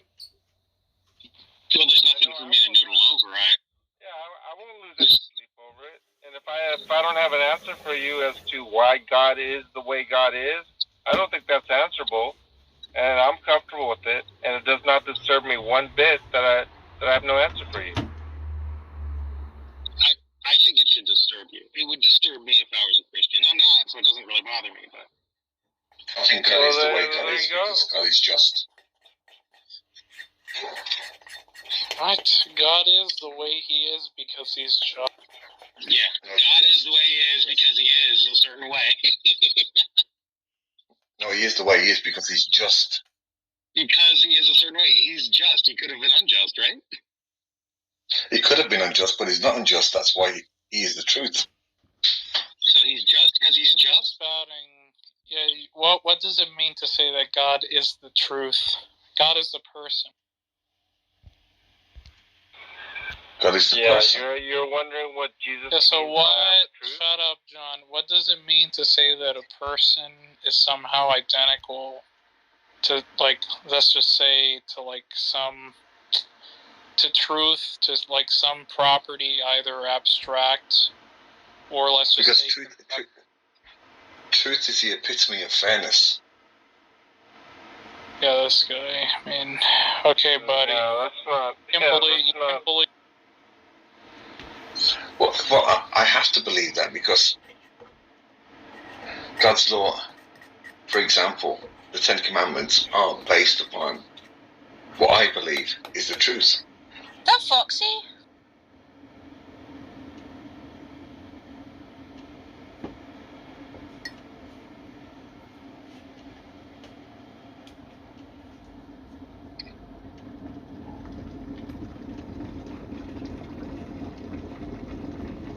Did he go quiet or did I go quiet? I think you went quiet. I think the room's gone quiet. Yeah. Who's Foxy? Sounds like him, but maybe it's not. Hey, Matt, do you ever wonder why God is the way he is? Have you ever pondered it at all or considered or thought about it? I don't know. Not really, I don't think. Not in depth. What is the definition of how God is?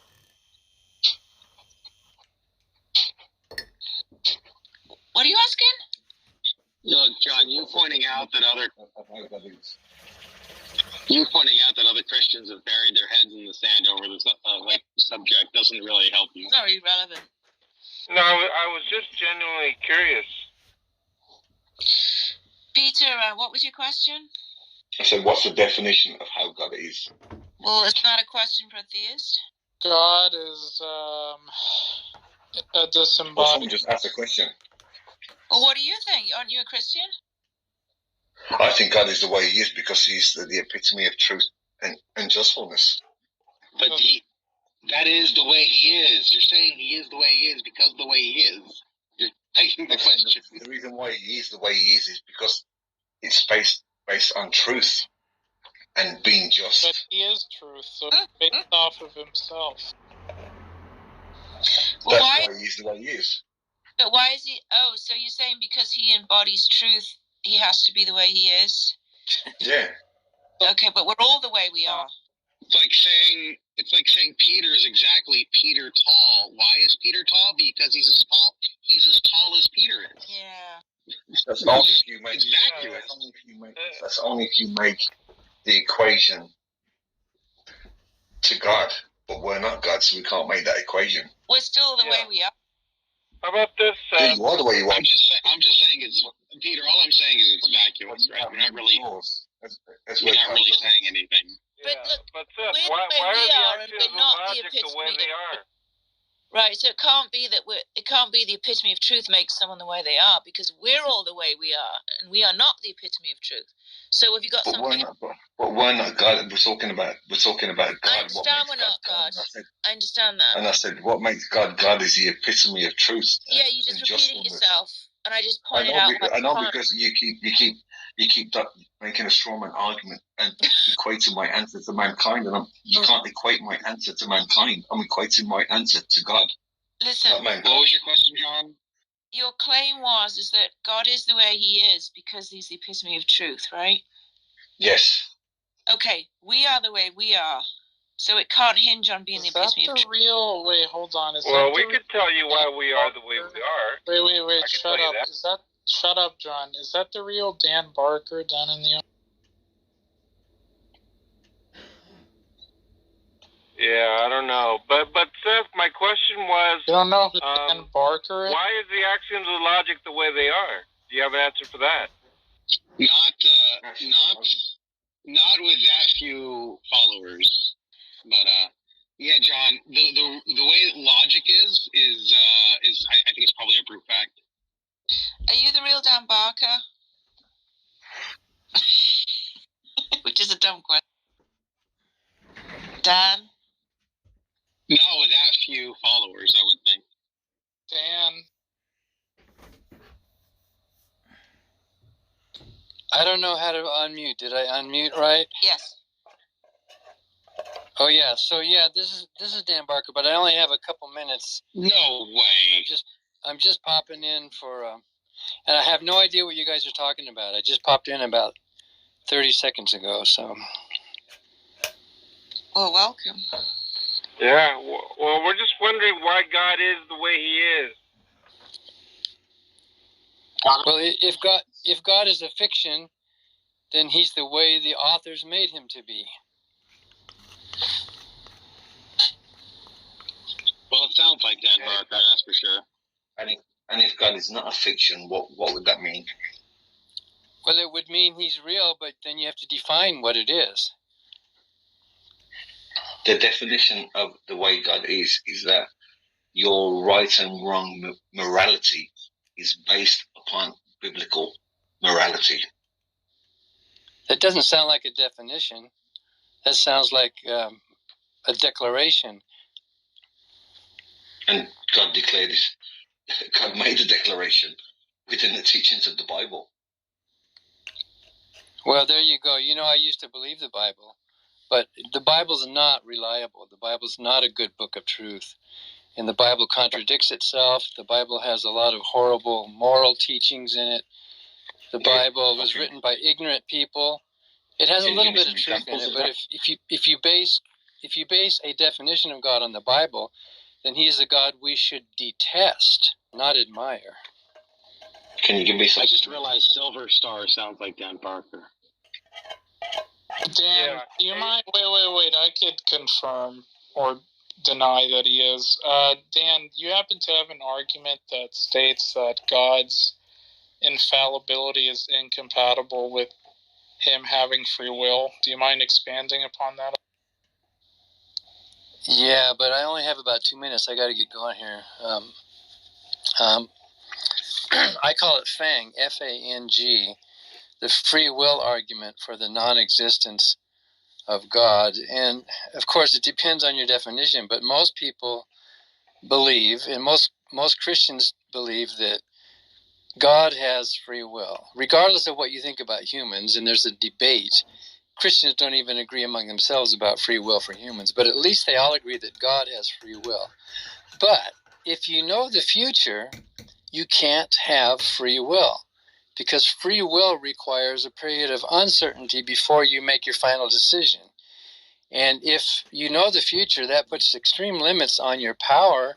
It also puts limits on your freedom. Therefore, a God who is a personal being, who has free will, who knows the future, cannot exist. It's mutually incompatible. It's an illogical. It'd be like arguing for the existence of a married bachelor.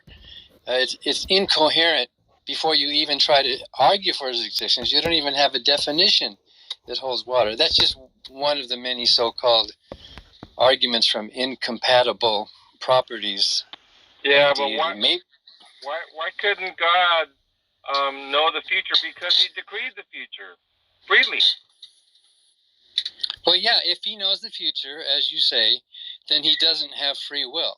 Something's got to give. No, you misunderstood my point, sir. I'm saying that God decrees the future, and therefore he knows the future. He freely decreed the future, and he just happens to know the results of the future. So God knows what he's going to do tomorrow at 12 noon. Between now and tomorrow at 12 noon, he has no ability to change his mind.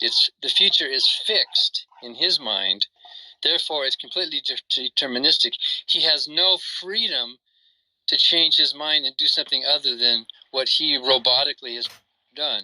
There might be a God who's powerful. There might be a God who has free will. There might be a God who's omniscient. But there can't be a God who's all of those things at once. Yeah, I would argue that he can be all of those things at once, and it's the case that, once again, it is not that he's locked into the future that he's determined. It is that he freely determined the future, and so I don't understand why you think that he's somehow subject to his own will in the determination. He freely created. Because he can't change his mind. That's what free will means, that you have the ability to do otherwise. The definition of free will that most philosophers adhere to is, and not all of them do, but most of them adhere to the definition that you could have done otherwise. If you cannot have done otherwise, then by definition you don't have free will. It's a definitional thing. I wouldn't agree with that definition. I mean, I don't know who's making up these definitions, but I would consider God immutable. That's a definition. God is unchanging. So where do you get that immutability is somehow in contradiction to free will? I would claim that it's not. He's saying infallibility is, not immutability specifically. No, I'm saying immutability precludes freedom. You don't have free will if you are immutable. You cannot change. You are a pre-programmed robot, let's say, or a computer program. So maybe you can have some of those characteristics, but you can't have all of them. It's like being a married bachelor. You can be a married person, or you can be a bachelor, but you can't be both. I think Scott Clifton has an argument that says that the God of classical theism is the most limited being in the world, right, or imaginable, right? He's the most limited. When it comes to free will, he's the most limited being imaginable, right? He has to do exactly as he foresees. Yeah. Is that Scott Clifton? Is that the actor? Theoretical bullshit. Yeah. Just to say, there are some theists who are necessitarians. Just to let you know. All right. Well, then they're going to have to tinker with their definitions. In any event, all you have is a definition. You don't have a God. You just have definitions. So, if you even could get off the ground and come up with a coherent definition, you still need evidence. You still need good argument. You still need to overcome a lot of humps. For example, the fact that there's no agreement among believers about this God. Even though Paul told them to be of one mind, there should be no disagreement among you. But you can hardly think of a book that's more disagreeable than the Bible. The fact that there's no good reply to the problem of evil, the fact that there's, no reliability to these so-called holy books that are internally contradictory and immoral. So definition is just the first step. And I don't know anyone who's really made some people argue for a natural God, and maybe that would be coherent, a being who's subject to limitations of nature.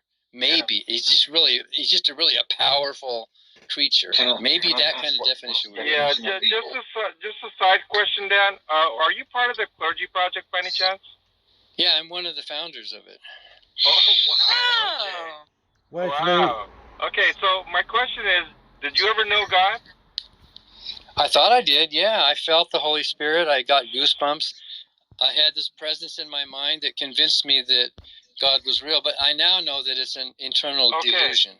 So could it possibly be that if we're talking about definitions Where's here, my curry? and according to Excuse me, I've just blocked you. I didn't like what you said when you came into the last stream. It's been edited out. I couldn't care less what you think of that. Don't come into my studio and start saying stuff about Jesus that goes contrary to Well, a Scripture. Christian is I a don't person who expect claims to be a everybody to follower believe of what the Bible Christ. says, of course, but I do You, expect somebody who says he's some well, I sort of would. Christian to do so. Knows God. Not out of forcing You know, yourself the to do Father, it. Son, and Holy Spirit. That's how I would define But don't come in my well, that's just studio, one right? definition. I mean, I was polite enough to let you in. Don't come in my studio and start saying stuff Yeah, well, that's just one definition, and that excludes a about whole, Jesus excludes Christ. billions of people. A lot of You Christians know, like to boast. There's a I billion mean, you don't Christians believe on in the Jesus planet, Christ but forgiveness actually, there's only a anymore. few hundred if you Blah, follow their blah, particular whatever. theology. It would just be Yeah, go somewhere else.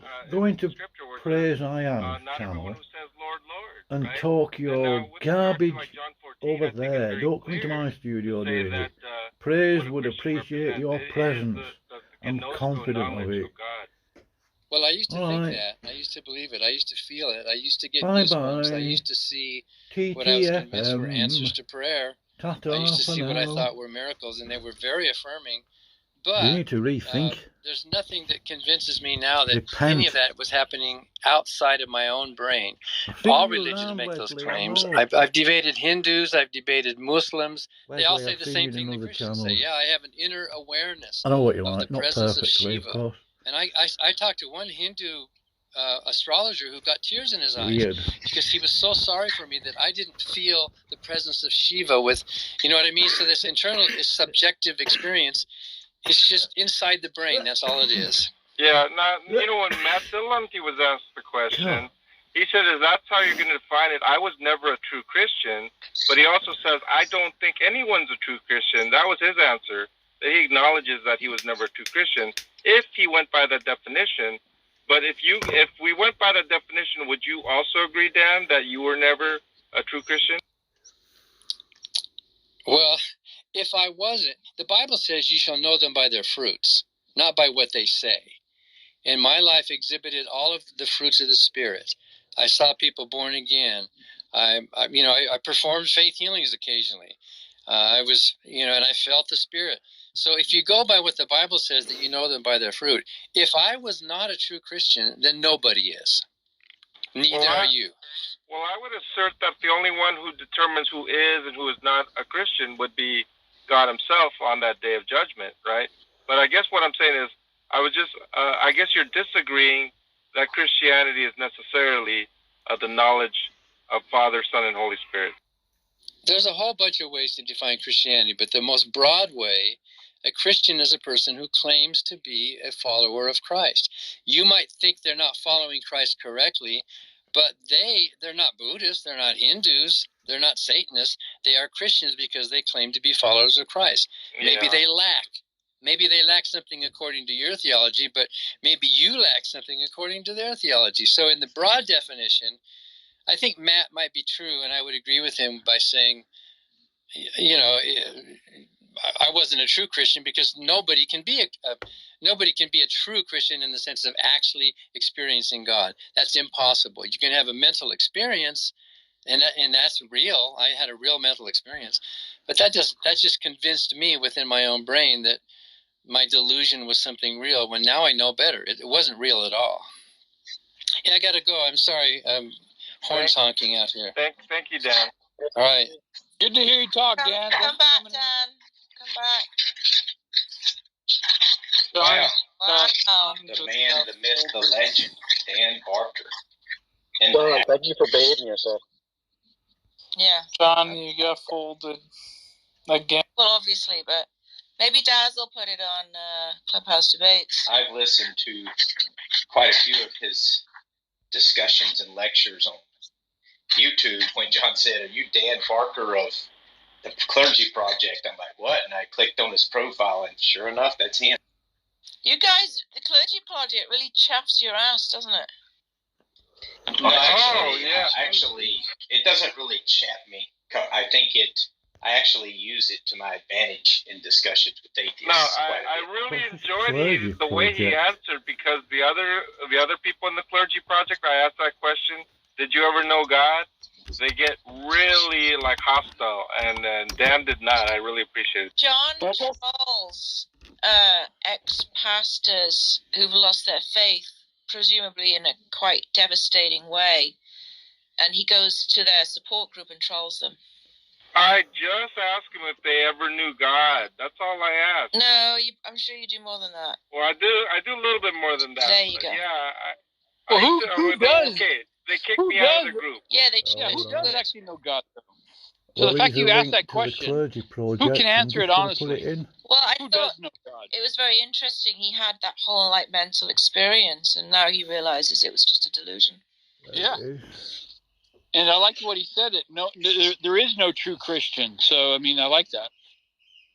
Right, that's what actually Matt Dillonty said as well. He doesn't believe there are any true Christians, but he was acknowledging that if the definition is that, then he acknowledges it was never a true Christian. So, what was his There are true argument that Christians. You obviously haven't met God any, can't John. have free will because he knows the future? I mean, John Lee is. I personally think it's weak. Come on. No, it's not weak. It actually What? makes sense because God No, can't. it actually does make sense. If you know God, what, if he's immutable, if he can't be changed, then that means the future's set. So he cannot make a change to the future. So therefore, he does not have free will. Mm-hmm. Change based on what criteria? That's what needs to be established first. Look, if you know the future, right? You know what you're going to do next Tuesday. Do you follow me so far, Peter? I get what you're saying, but what I'm saying to you is it's like that's the same argument monotheists come with Christianity in regards to the Trinitarian belief, and I say to them all the time, What's it? What if? What are you talking about? What if? I'm trying to explain. Well, I asked you whether you followed the argument, right? I didn't ask for anything else because I was going to ask you a follow-up. You understand? I think his argument is a nonsense. Right. So let's go back. I asked you if you understood the concept. God knows the future. He knows what he's going to do next Tuesday. You agree, right? I understand that perfectly. Right. Terrific. So if he knows what he's going to do next Tuesday, how can he do something different next Tuesday? Dan Barker. Because if he decides to give a creation a free will, and he removes himself from knowing what's going to go in the creation, what I said. Then that's acceptable. How is that relevant to what I said? Because I'm removing his all-knowing from his creation. Well, I wasn't talking about his creation. I was talking about what God's doing next Tuesday. And what I'm saying to you, but you're limiting that, and you're Jesus, you're dumb. Making that sacrilege, and I'm going, that's not sacrilege. This is what they do. What the? If he creates a creation that has free will, then God has to remove himself from the free will of the creation he's created. No, Peter, it has nothing to do with creation. This is about him being immutable, unchangeable, meaning the set schedule of events for Tuesday is set. He cannot change that event. In his world. Or our world. Hey, we're talking about God. This could happen in creation. I know. But in our world. We're talking about whether God has our free world will. Or God's world. Okay, let's try this again. Sans, do you know what sans means, Peter? It means out without, right? Sans creation, God knows what he's doing next Tuesday. Hello, Gavin. Right? How are you? So forget creation. Hey, did you say Sam's? Look, I said sans. S-A-N-S? Oh my God. S-A-N-S. Regardless of creation. How about that? Forget about creation, right? Creation is not a factor in this conversation. If he knows what he's going to do next Tuesday, how can he do something different? That is the question. In his world or our world?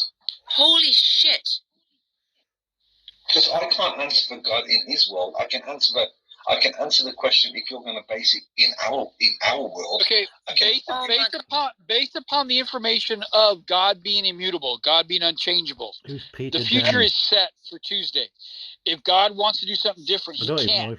Therefore, he does not have free will. Who's he following? Why is that so hard to understand? I don't get it. Entrepreneur millionaire. Well, actually, Dark seemed to be thinking that they're not necessarily mutually exclusive. Who said that? And, well, that might be. It seemed like Dan disagreed with Dark. I'm not saying I'm convinced. I was just asking about it, and Peter here seems to want to talk about something else. Because I don't think your question is exclusive to any criteria. It's about God. The idea. But I can't answer for God because God is outside my realm. Oh, but you know what he wants, right? Well, but that. God is Well, if you're outside just your saying realm, is that, he? then you're just going to appeal to mystery. Didn't the But whole of the appealing to Godhead mystery bodily doesn't dwell like within you? show the I argument. can only answer based upon the biblical scripture that I know. That's the only way I can answer. Okay, then it's not. There's no point in talking to him.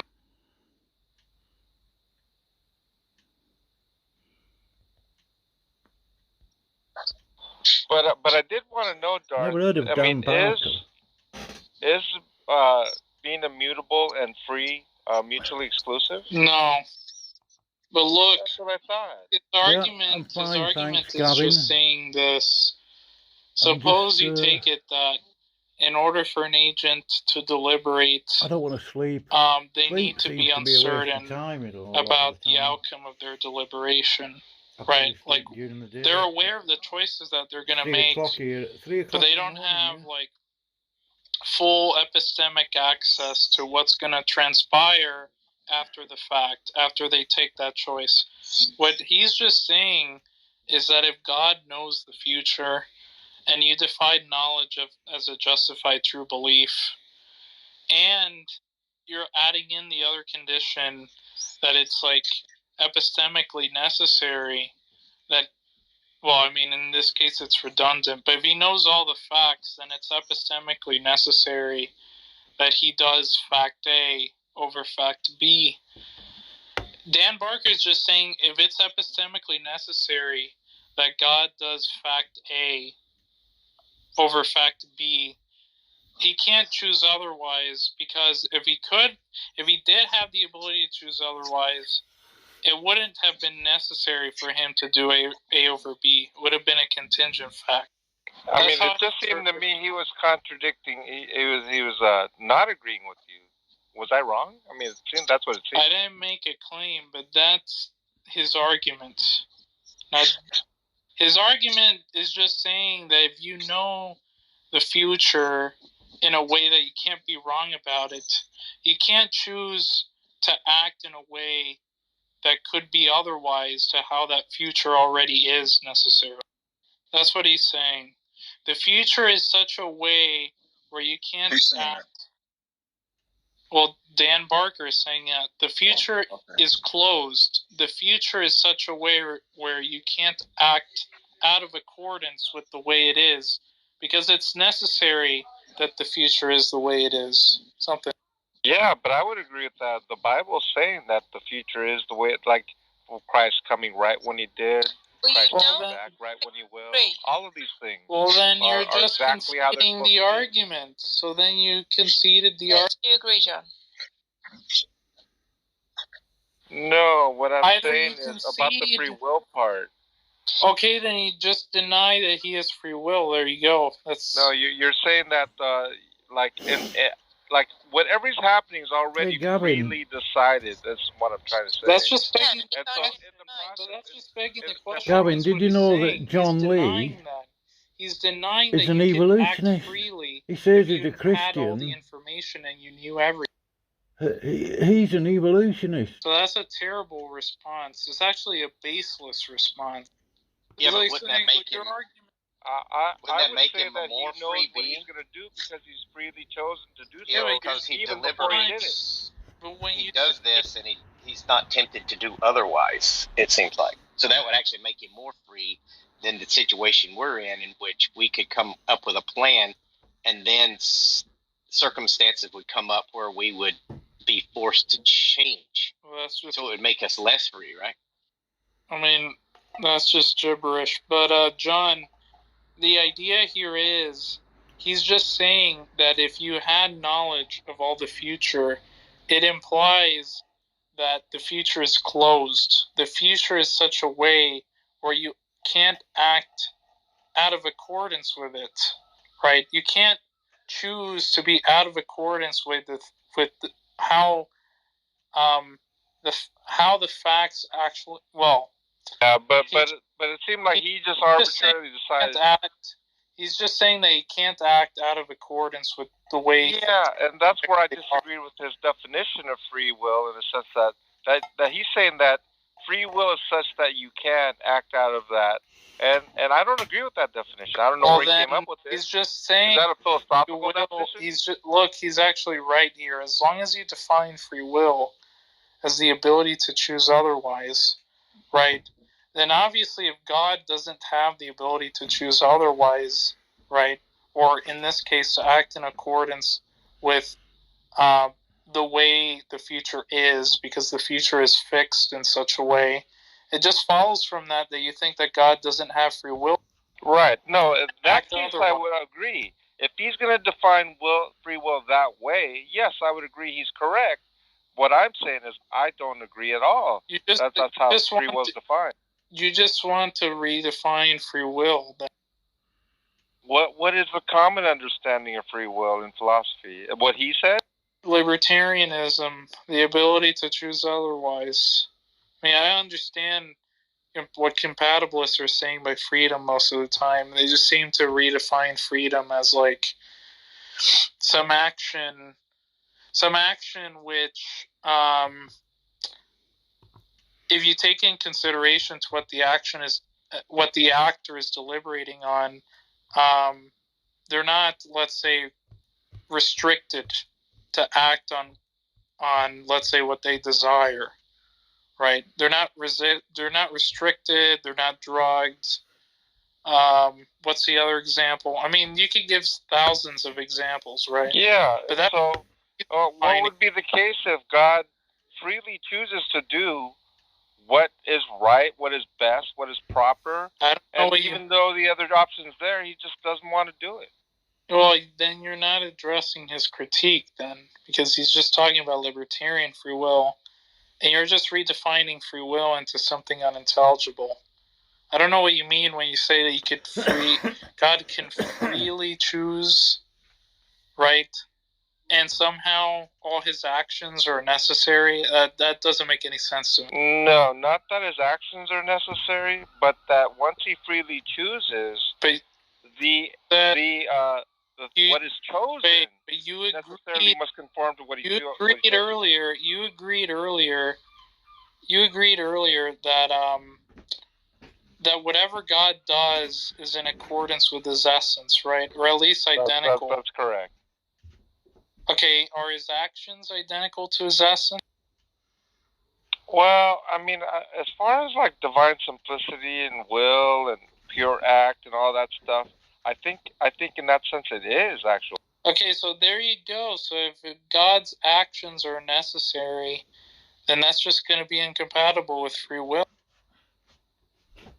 Because free will is just going to adopt well, I understand free will is a contingentarian thesis, not one out of necessity. That doesn't make any sense.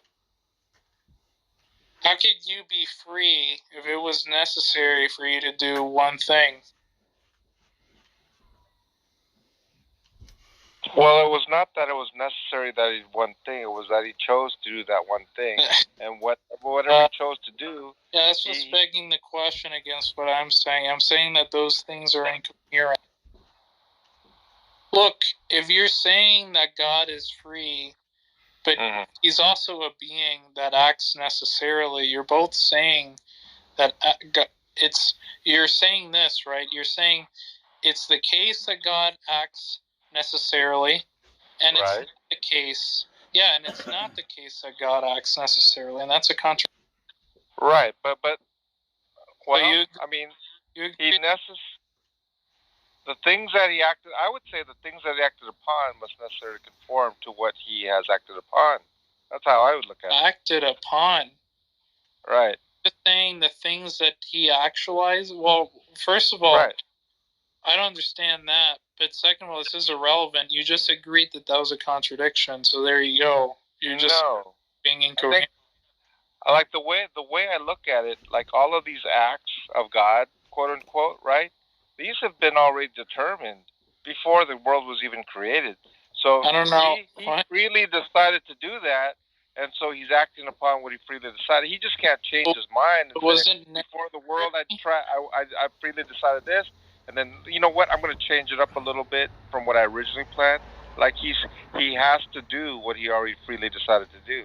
He has to do what he freely has to. Or there kind of implies that it's necessary, but you're saying freely chose to, which just means that it wasn't necessary.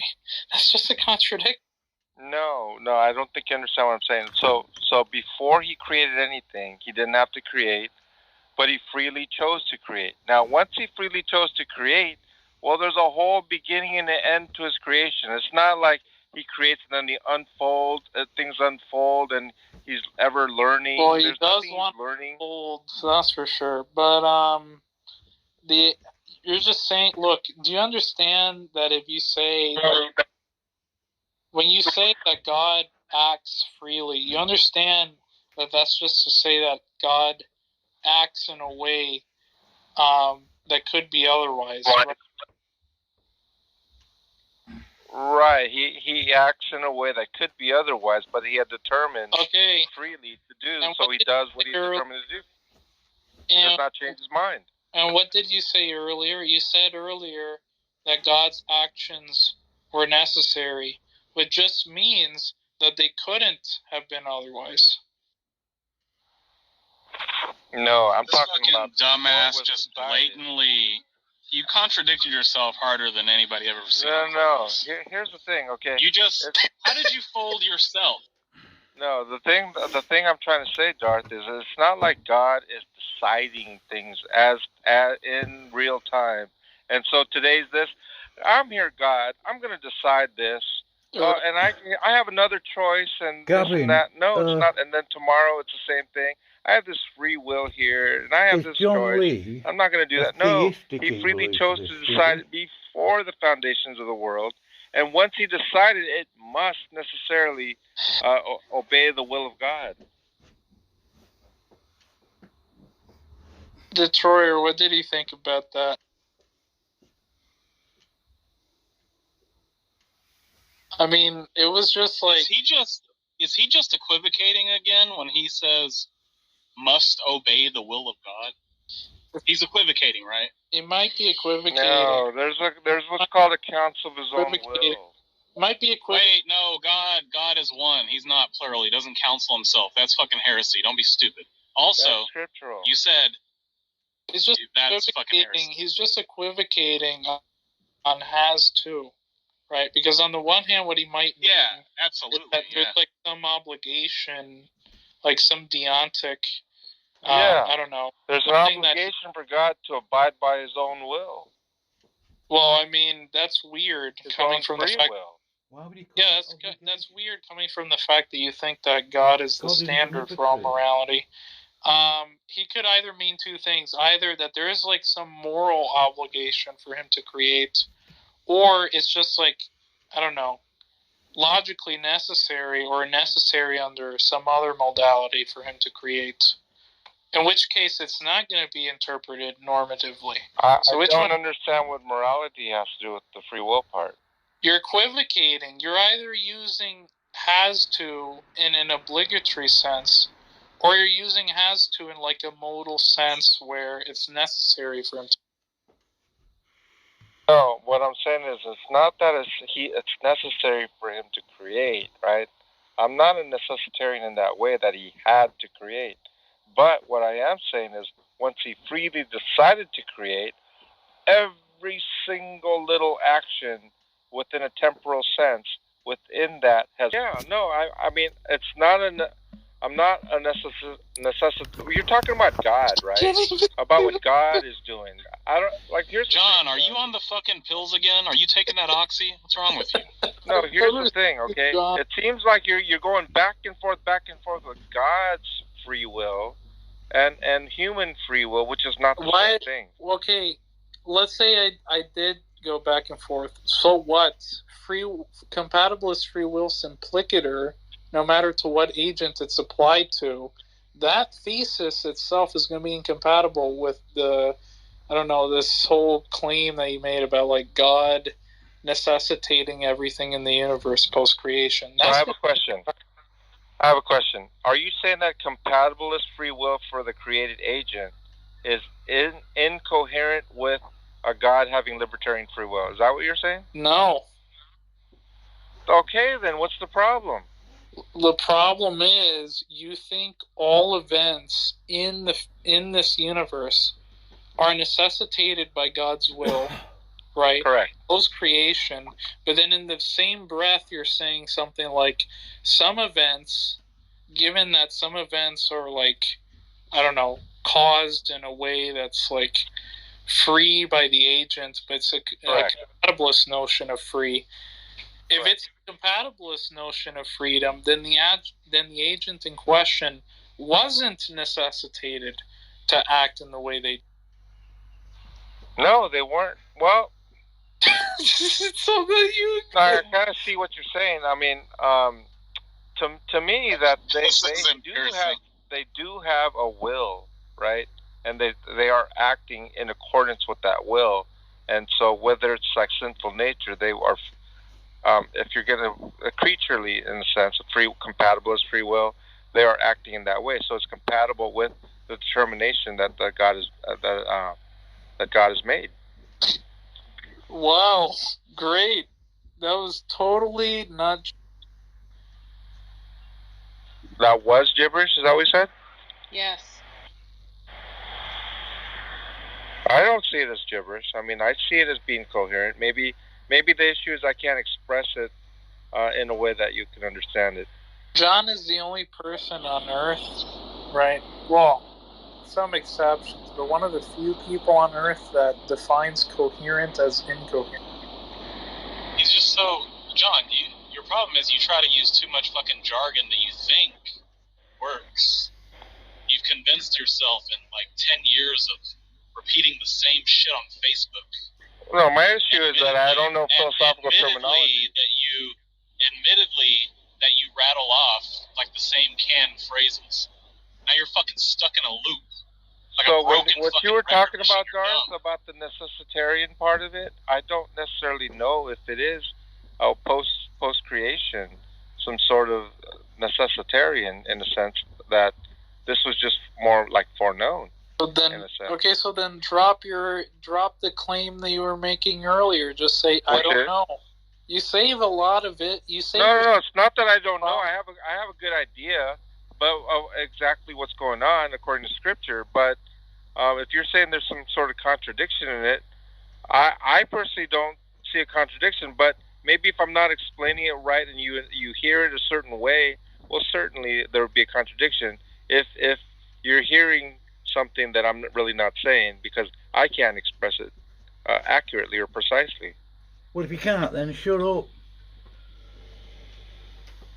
No. It would be incumbent upon me to actually learn the terminology in philosophy and then be able to translate to you my understanding, which in my mind it's coherent, but maybe the way I express it and then the way you receive it is such that I'm saying something I'm not actually, and then you say got a rare terminal disease called Facebook brain.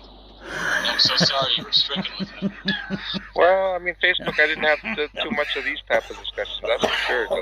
Never heard that one I have a whole bunch of prove your God. I remember that one. Said about 1,000 times every. Well, those people also have like Facebook brain, but that's fine. What's going on?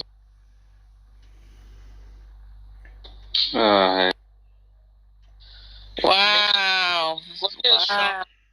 Maybe there's just a contradiction in what I'm saying, because the non-contradictory version of what I want to say is not the words that come out of my fucking mouth. Yeah, I mean, if it were the case that it was some kind of problem philosophically, I don't think there'd be a lot of people in the systematic theology that I adhere to, have issues with that. It would be appealing to mystery or whatever, but they don't. That's what I'm saying. But let me just ask you this. Do you think that there's anything that could have been otherwise? Any fact? I mean, we had this discussion earlier. Yes, it could have been otherwise, but it wouldn't have been otherwise. I think that was how we were discussing.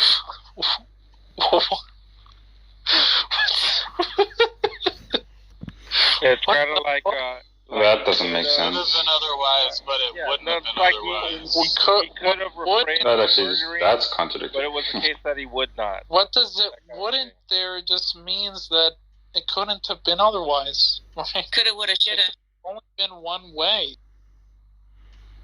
What?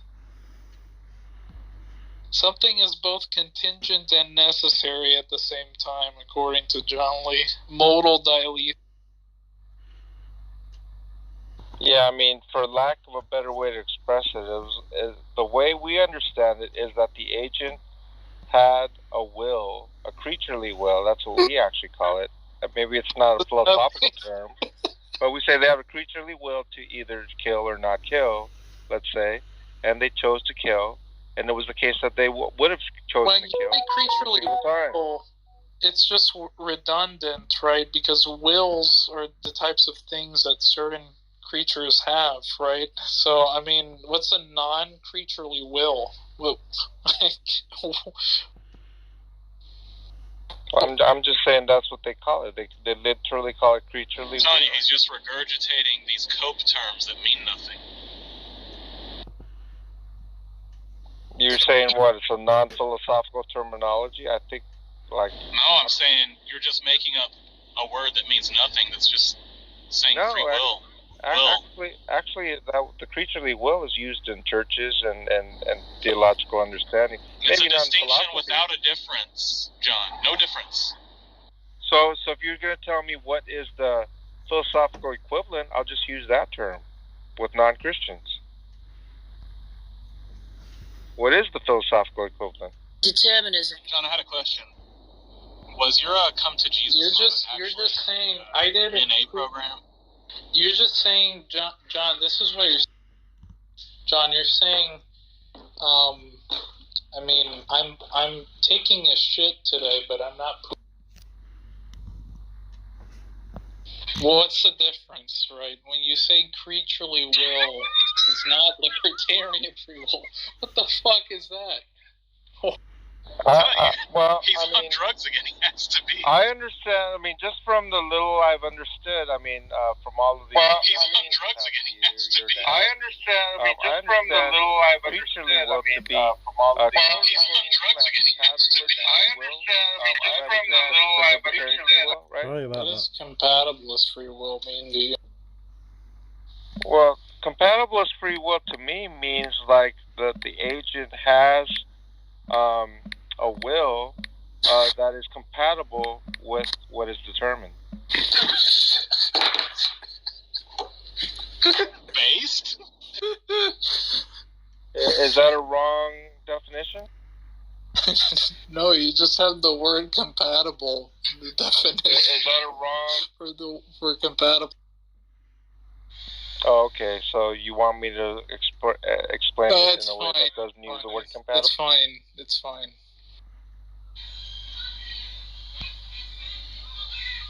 John, this was your worst showing yet, man. You say that a lot. Maybe there's something going right over my head. But I'll tell you what. Because it ought as far as what I understand theologically, I haven't had to revise anything. I've been discussing this a long time now.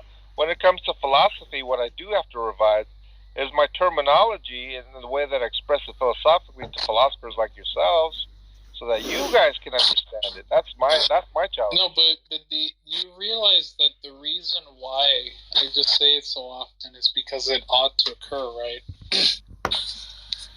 Look, I want to be mean to him, but that was like a rare glimpse of humility from John Lee. Yeah. I mean, not often do you see that. I mean, he debated Hades' son earlier. I heard he got folded, but I'm not sure that he was humble about it. He got folded by a 17-year-old and Dan Barker in the same day. Fucking wrecked. John, I feel sorry for you. I feel sorry for you in one sense because you're really trying hard here, right? You're really trying hard to like troll around, but on the other hand, I don't feel sorry for you because you just fail miserably every time. Well, I Interesting the way you say that, because I think a lot of people, other people are trying to troll, and I think they fail miserably every time. No, you. Almost every time. No, you. Uno reverse card. Uno reverse. Got him. He's like an endless deck of reverse cards.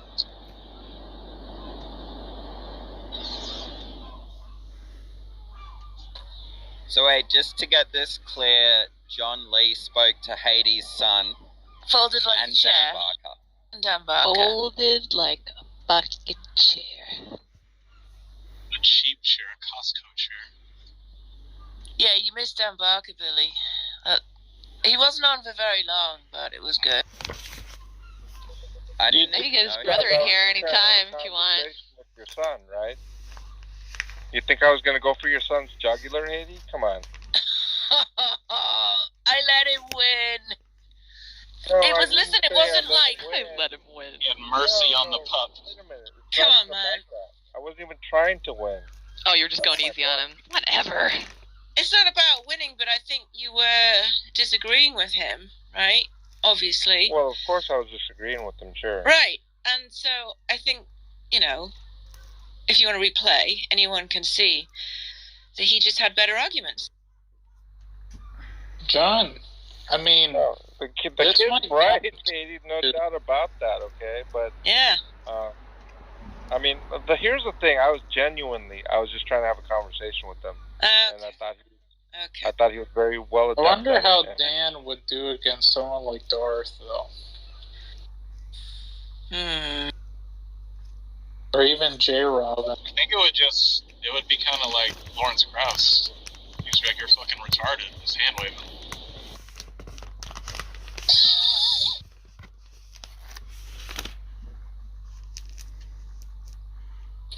I mean, like, if you wanted like a killer to rip his heart out, I mean, I probably would have been chastised for months. Look, not every debate has to be like that.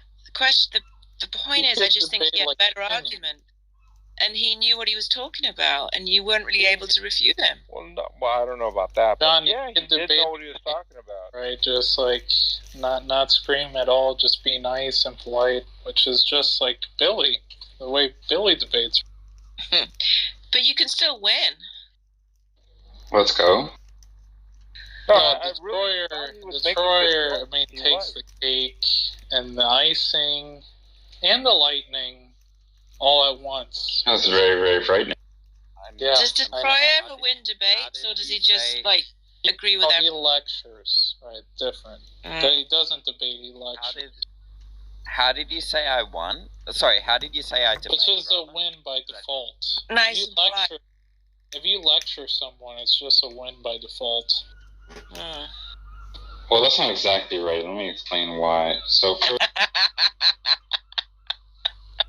Genius.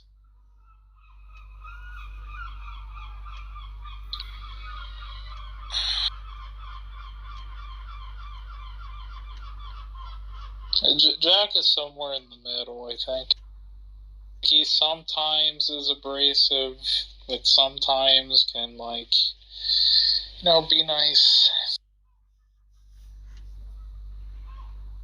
I appreciate that Jack has zero tolerance for dishonest people. When Jack turns it up, I turn up. I love it. It is good.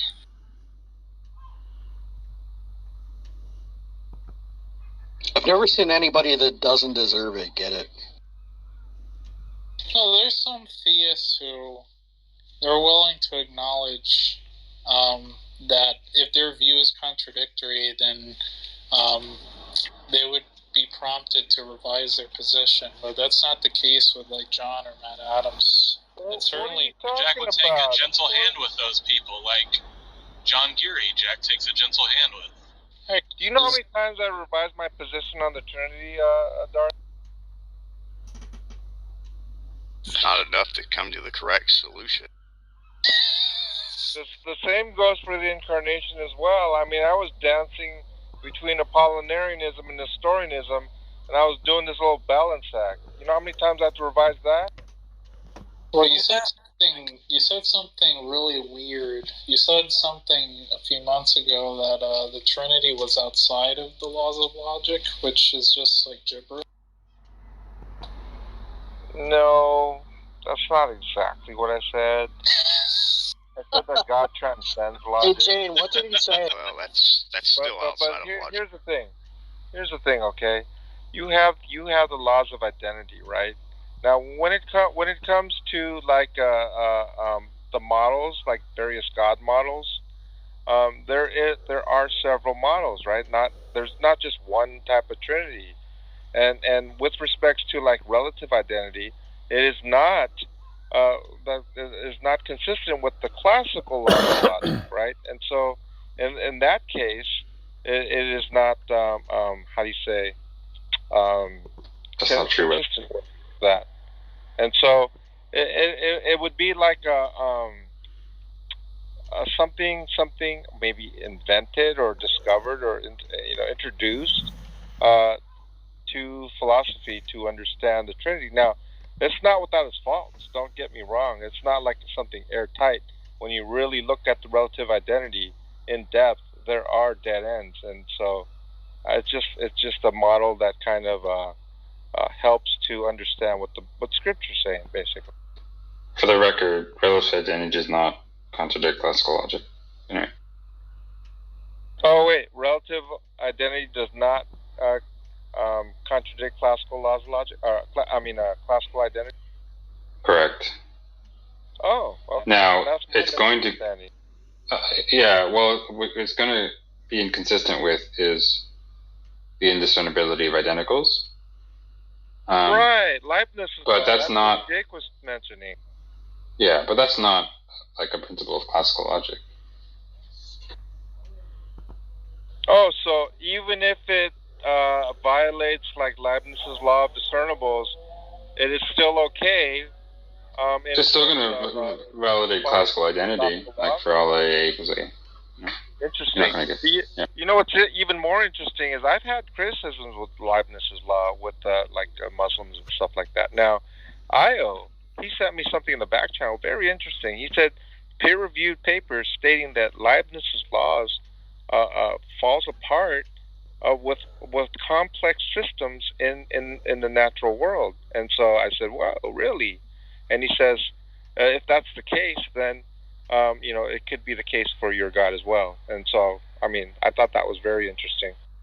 I can't make sense of identity over time absent some sort of relative identity. So, for me, it just seems like it's like I can't make sense of the denial of relative identity. So, But yeah, this is a particular discussion. Oh my goodness, like 7-8 hours a day for Oh my 6-7 goodness. months, non-stop with the Muslims. I don't get how you can if you reject classical logic or the indiscernibility of identicals, you can read a sentence from the Bible and come to the conclusion that Jesus would be God. It seems like the logic that you would require to do to read a normal sentence that asserts someone is God just presupposes the indiscernibility of identicals and the laws of logic. Seems like you'd have to reject the premise that you needed to get there, to get your original interpretation in the first place. That's an interesting comment. This is what I've learned about Christianity. I wouldn't. But here's the thing about Christianity. It is such the case that we have faith. It's not like a deductive conclusion, right? It was not like God exists there because of these particular premises. It's that we had faith, and then there's answers in the Bible of what is being explained. And so the funny part about it is, here's the conclusion. Find your premises if you're going to use philosophy. So it's almost like a backward way of saying, here's the conclusion that the Bible prescribes, and it doesn't change. This is the conclusion, and then make sense of it by finding premises that fit. Are you just saying there's no deductive argument that concludes with God, John? I think that arguments for the existence of God are literally worthless. That's how I look at it. Have you ever found those premises, John? We're talking about God. Have you ever found those premises, John? For the existence of God, you mean? Yeah. Or okay, anything, so right? You said that- obviously the Bible's going to say God exists. So God exists is the conclusion, and then you're asking me, do I have various premises that conclude God exists, right? Yeah, I think I have found several. The question is how how convincing they are. I mean, like if you're talking about like maybe Aquinas' 5 ways, or Anselm's ontological argument, or fine tuning, or tag, or I mean there's a lot, or Kalam. I mean there are lots of arguments at the bottom. It says therefore God exists. Yeah, none of which you can render. I'm sorry, I'm having difficulty listening because I'm moving the mic. Something I can Of course. You have difficulty rendering any one of those. Well, I don't know about that, but I haven't done it for maybe almost 10 Well, years. do you have do you have difficulty understanding that you do? I wouldn't even doubt that I do, because I just simply don't concern myself. But do you have difficulty doubting that you do? Do I have difficult doubting? No, I don't have difficulty doubting that I don't have like ready arguments to do. I'm not practiced at it. I'm not concerned with it. I may know some. I think certainly I could render. But do you have the syllogisms of most difficulty of those knowing arguments. that you don't? No, I think I can. I don't can coherently say that just in virtue of there's going to be what it means for something to be a god, just in a definition, a base concept. And when you start applying that, when you didn't know that Jesus the carpenter was God incarnate until you read it in the Bible. That required some element of reasoning simply because you. No, I would say actually quite the opposite. I would say quite the opposite. It would require an element of special revelation according to Scripture, not reason. Is Jubal Chroma from Discord? No, I'm not Chroma. I get that all the time, but I'm definitely not Chroma. Who are you? You may know me as Charles Martel, Child of Noah, or. Oh, that's right. That's right. Yeah, but regarding the reasoning thing. Yeah, as far as Jesus, it is special revelation. A faith that's given by God, not of ourselves, not our mental faculties, not our reasoning. That's what you suppose. I'm telling you that's not the case. So you didn't, read the Bible to come to the conclusion that I actually Jesus was did. Carpenter? I became a Christian on my first reading. Right, but if you did reading, in order to read, you had to, do inferences concerning, subject and predicate and the like. You know what I mean? No. Let me just tell you briefly about my conversion experience. I read the book of John, not Genesis, not Matthew. I just began in the book of John. I'm reading the book. I'm going wow, this guy Jesus, he's a really good dude, right? And I'm thinking, as I'm reading along, right around where I get to about chapter 14, I'm thinking, oh wow, this guy Jesus is God, and then boom, I'm a Christian. That's how it began. Right, but boom, and then it became Christian. That's not really. Boom, there it is. Boom, I'm no longer a drug addict. Boom. Morbid curiosity, just like that. Do you acknowledge? It's not really the whole story. He's leaving out. Well, actually, I'm not exactly sure it's relevant. Charles Martel, but John's leaving out the part where the Bible began to glow and the letters lifted off the pages and swirled around like in The Little Mermaid. Yeah, and he's not joking. Yeah, I mean, I could have added that. Oh, yeah, just slip your mind, John. Slip your mind. Just conveniently left that out. Well, as it pertains. Oh, it's not important? as it pertains to the inference issue, like you understand when you read like a normal sentence, let's say like a. Bro, you still want to talk about like grammar when the dude just like told you about the words lifting off the page, swirling around? Seriously? Yeah, I mean, why not? I mean, no, about the swirling around, that's probably your imagination and not what I experienced. Why didn't you think that part was maybe worth mentioning, John? Why? Why is that? About the twirling around, it didn't. Oh, why did I? The Bible glowing and the letters lifting off the pages. Well, I'll tell you what. Okay. I think it's important for me to tell people that I became a Christian by simply reading Scripture. Now, was there? The glowing Bible and the letters lifting off the page like a Little Mermaid had nothing to do with it? You saw that and was like, oh, that's just a Tuesday.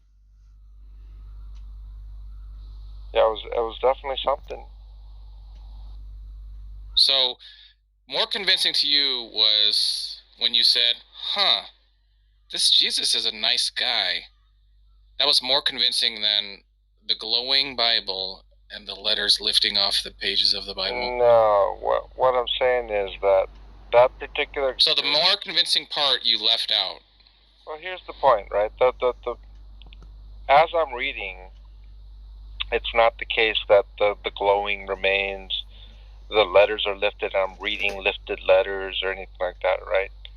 Prior to reading, yes, I did have that type of experience, and I began to read. When I actually began to read, well, the letters were no longer lifted, and nor was it glowing anymore. Just didn't feel it was necessary to mention it. It's like, John, I'm really surprised that's not your. Let me tell you. Okay, I have had a few spiritual experiences like that. I don't like to mention any of them to atheists. I mean. Yeah, but how is that not your thing, John? Why isn't your thing being John Lee, the glowing Bible guy? Why don't you tell that story all the time? I would mention it to other believers, right? Can you imagine what else he's leaving out? Maybe we got the truncated version. I've had quite a bit of spiritual experience. I just don't like talking. I mean, I don't want to be offensive. Well, tell us another one. Give me another one. Tell the T-Rex one. Like I said, I don't you don't. Offensive, but it's like you don't like to talk about your own testimonial of you finding Christ. That's how I look at it. You don't like not something you're really interested in, John. No, you don't like it. Do you see me bragging about the things that I've experienced? Of course not. Why does it have to be bragging? Why does it have to be bragging? I'm not even happy that I even mentioned that. To be honest with you guys, I don't even know. I think it's because you see it as like it's hard to defend. It sounds wacky, and you're embarrassed. You don't really know what to make of it. Maybe you were just like, I don't know, someone dropped something in your drink. Who knows what you get? Who knows what happened? But I think you find it embarrassing, and you. Oh, well then tell us the whole story, John. Watch you shut the fuck up. Give him the gospel. It's just some detail that I didn't think was pertinent to the conversation. Yeah, why don't you tell us the whole story, John? You're not embarrassed, right? Well, I could tell you the whole story. I mean, yeah, go ahead. I was brought up an atheist. My high school friend, 3 years, I was my best friend. He was a Christian. And I was an atheist. He never preached to me. I couldn't believe 3 years he never preached to me once. Oh my God. Day of graduation, he just says, he gives me a study Bible. And he says, this is a graduation gift, right? Oh, cool, thanks. Why? So whatever. And I go to college. He goes to Biola University. I go to UC Santa Barbara. And I just had that Bible, lugged it around, apartment to apartment, just sticking, on the bookcase and never read it. And even after I graduated it, I was, working, this and that. And so might have been in a box at one point, whatever. And, I started working, and then I have an apartment at Redondo Beach. And then one day I just decided to read it after dinner and, got the Bible from the bookcase, brought it to the dinner table. And like Tom said, the Bible glowed, right? Then when I opened it, the letters like lifted up off the page, right? I remembered There was like red and black letters mixed, as I recall. And I began to read the book of John, and then what I just told you a few minutes ago. So is that enough for you, Tom? I think that's pretty good. Now, there was some additional supplemental material in which you were speculating about the nature of your experience, right?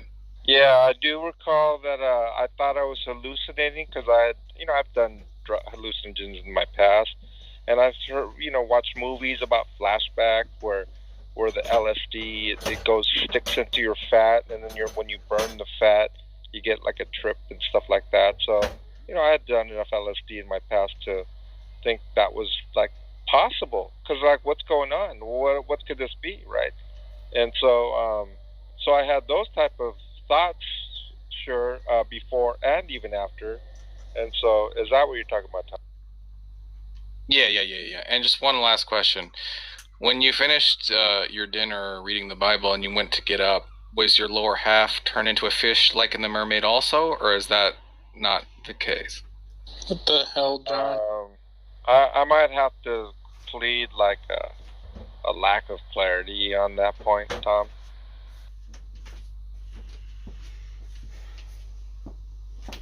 What's the next best spiritual experience story, John?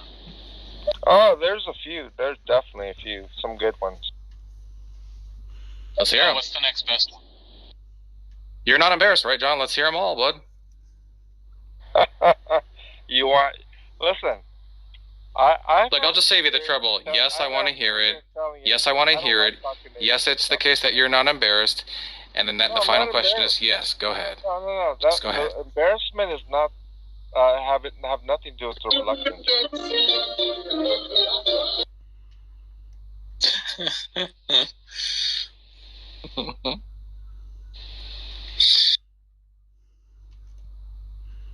I'll start it for you. So, no shit, there I was.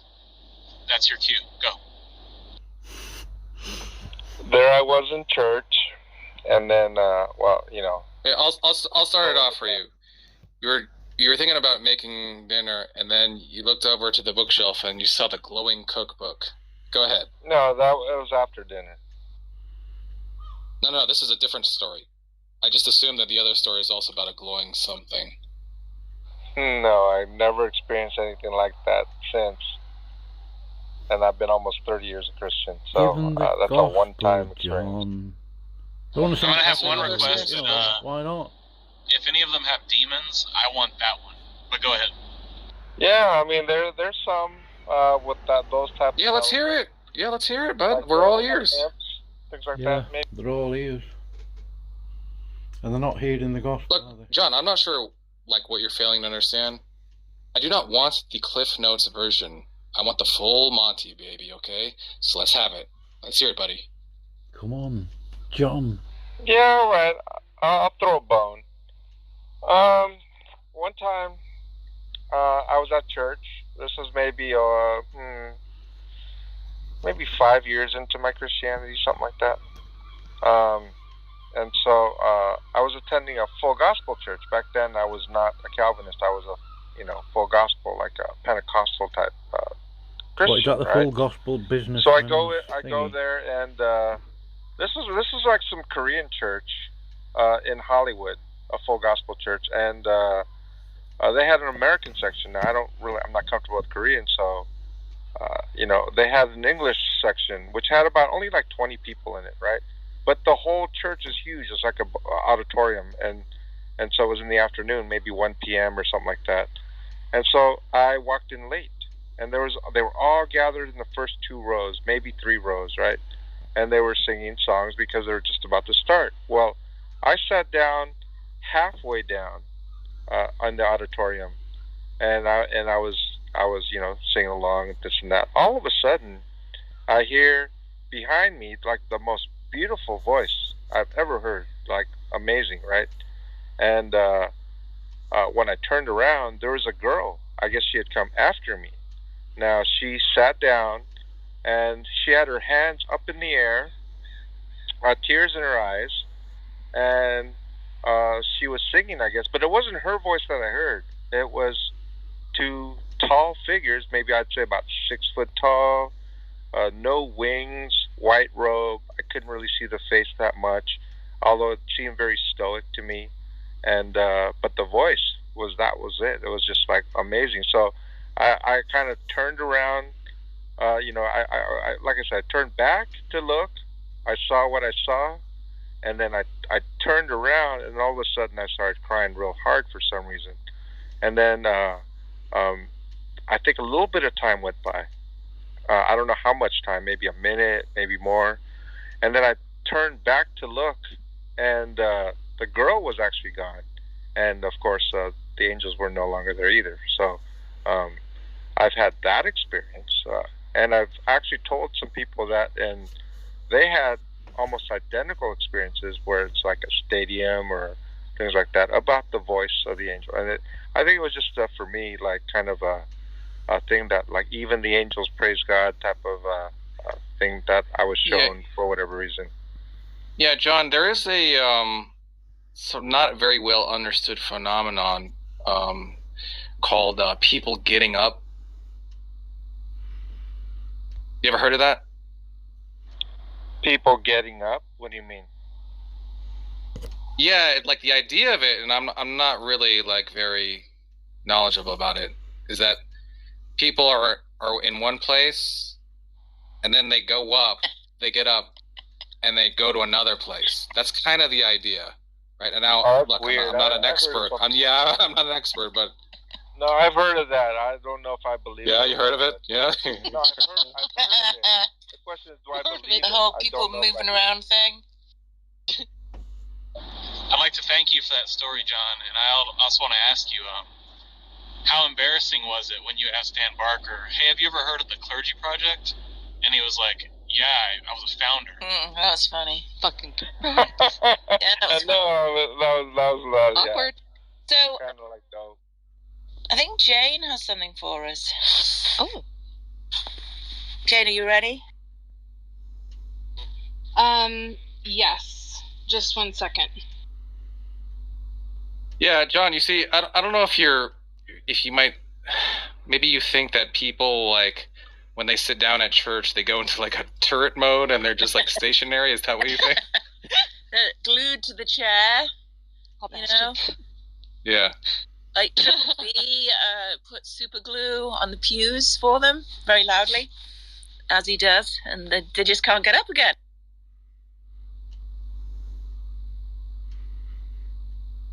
So you did see two tall robed figures, 6 feet tall. Yeah, they were pretty tall. I'd say about 6 feet. That's not that tall, actually. That's like normal human height. Right. Possibly taller. Yeah, that's pretty short to be They honest. happen to be. Were they? Oh shit. To destroy it. Were they blue? Were they blue and very muscular? No, they were like white and glowing. It's funny no one else saw them, John. Did they come off the page? Were they sitting or standing? No, I was sitting at the. If you can imagine. Were they sitting? 3 sections of an Were they auditorium. Huh? Were they sitting? Were the angels? No, they were not sitting. They were standing. The angels. They were there was the girl with the, if you can picture a girl with tears in her eyes, hands up during the singing part. Yeah. Yeah. Coincidentally, the behind supposed angel looked exactly like Kathleen, the middle-aged housewife in the choir. Well, I mean, I'll tell you what. How come no one else saw them, John? That's my question. What was that? How come no one else saw them? Probably because no one turned around, and maybe the girl didn't even know they were there either. That's No one turned I around. genuinely think that the girl didn't even know. I don't think the girl even heard. Do you think they just what I was appeared to hearing. you, but no one else? What was that? Think they just appeared to you, but no one else? Yeah, I believe that. Okay. So they weren't really there then. Damn, all these experiences. Why haven't you opened a church? No one to corroborate. Like you're the man. What do you mean all these experiences? You know, I don't have very many, but those are like 20, 25 years into my ago. I don't get those these days. Yeah. John, was the when the service was over and you got up to leave, did you realize that you were an angel at that moment? Well, I'll tell you what, something interesting happened after that, but that's a whole. Yeah, go ahead. Ah. Yeah, I can believe it. Go ahead.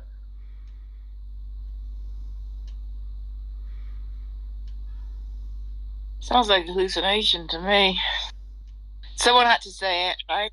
Did you check the guest book to see if they signed? Angel 1 and Angel 2? Was it Gabriel and the one from Lucifer? His name I can't remember. You know, the black one? Nah, it's probably just a couple. No, what had happened was he saw Ben Affleck and Matt Damon, and they were just scooting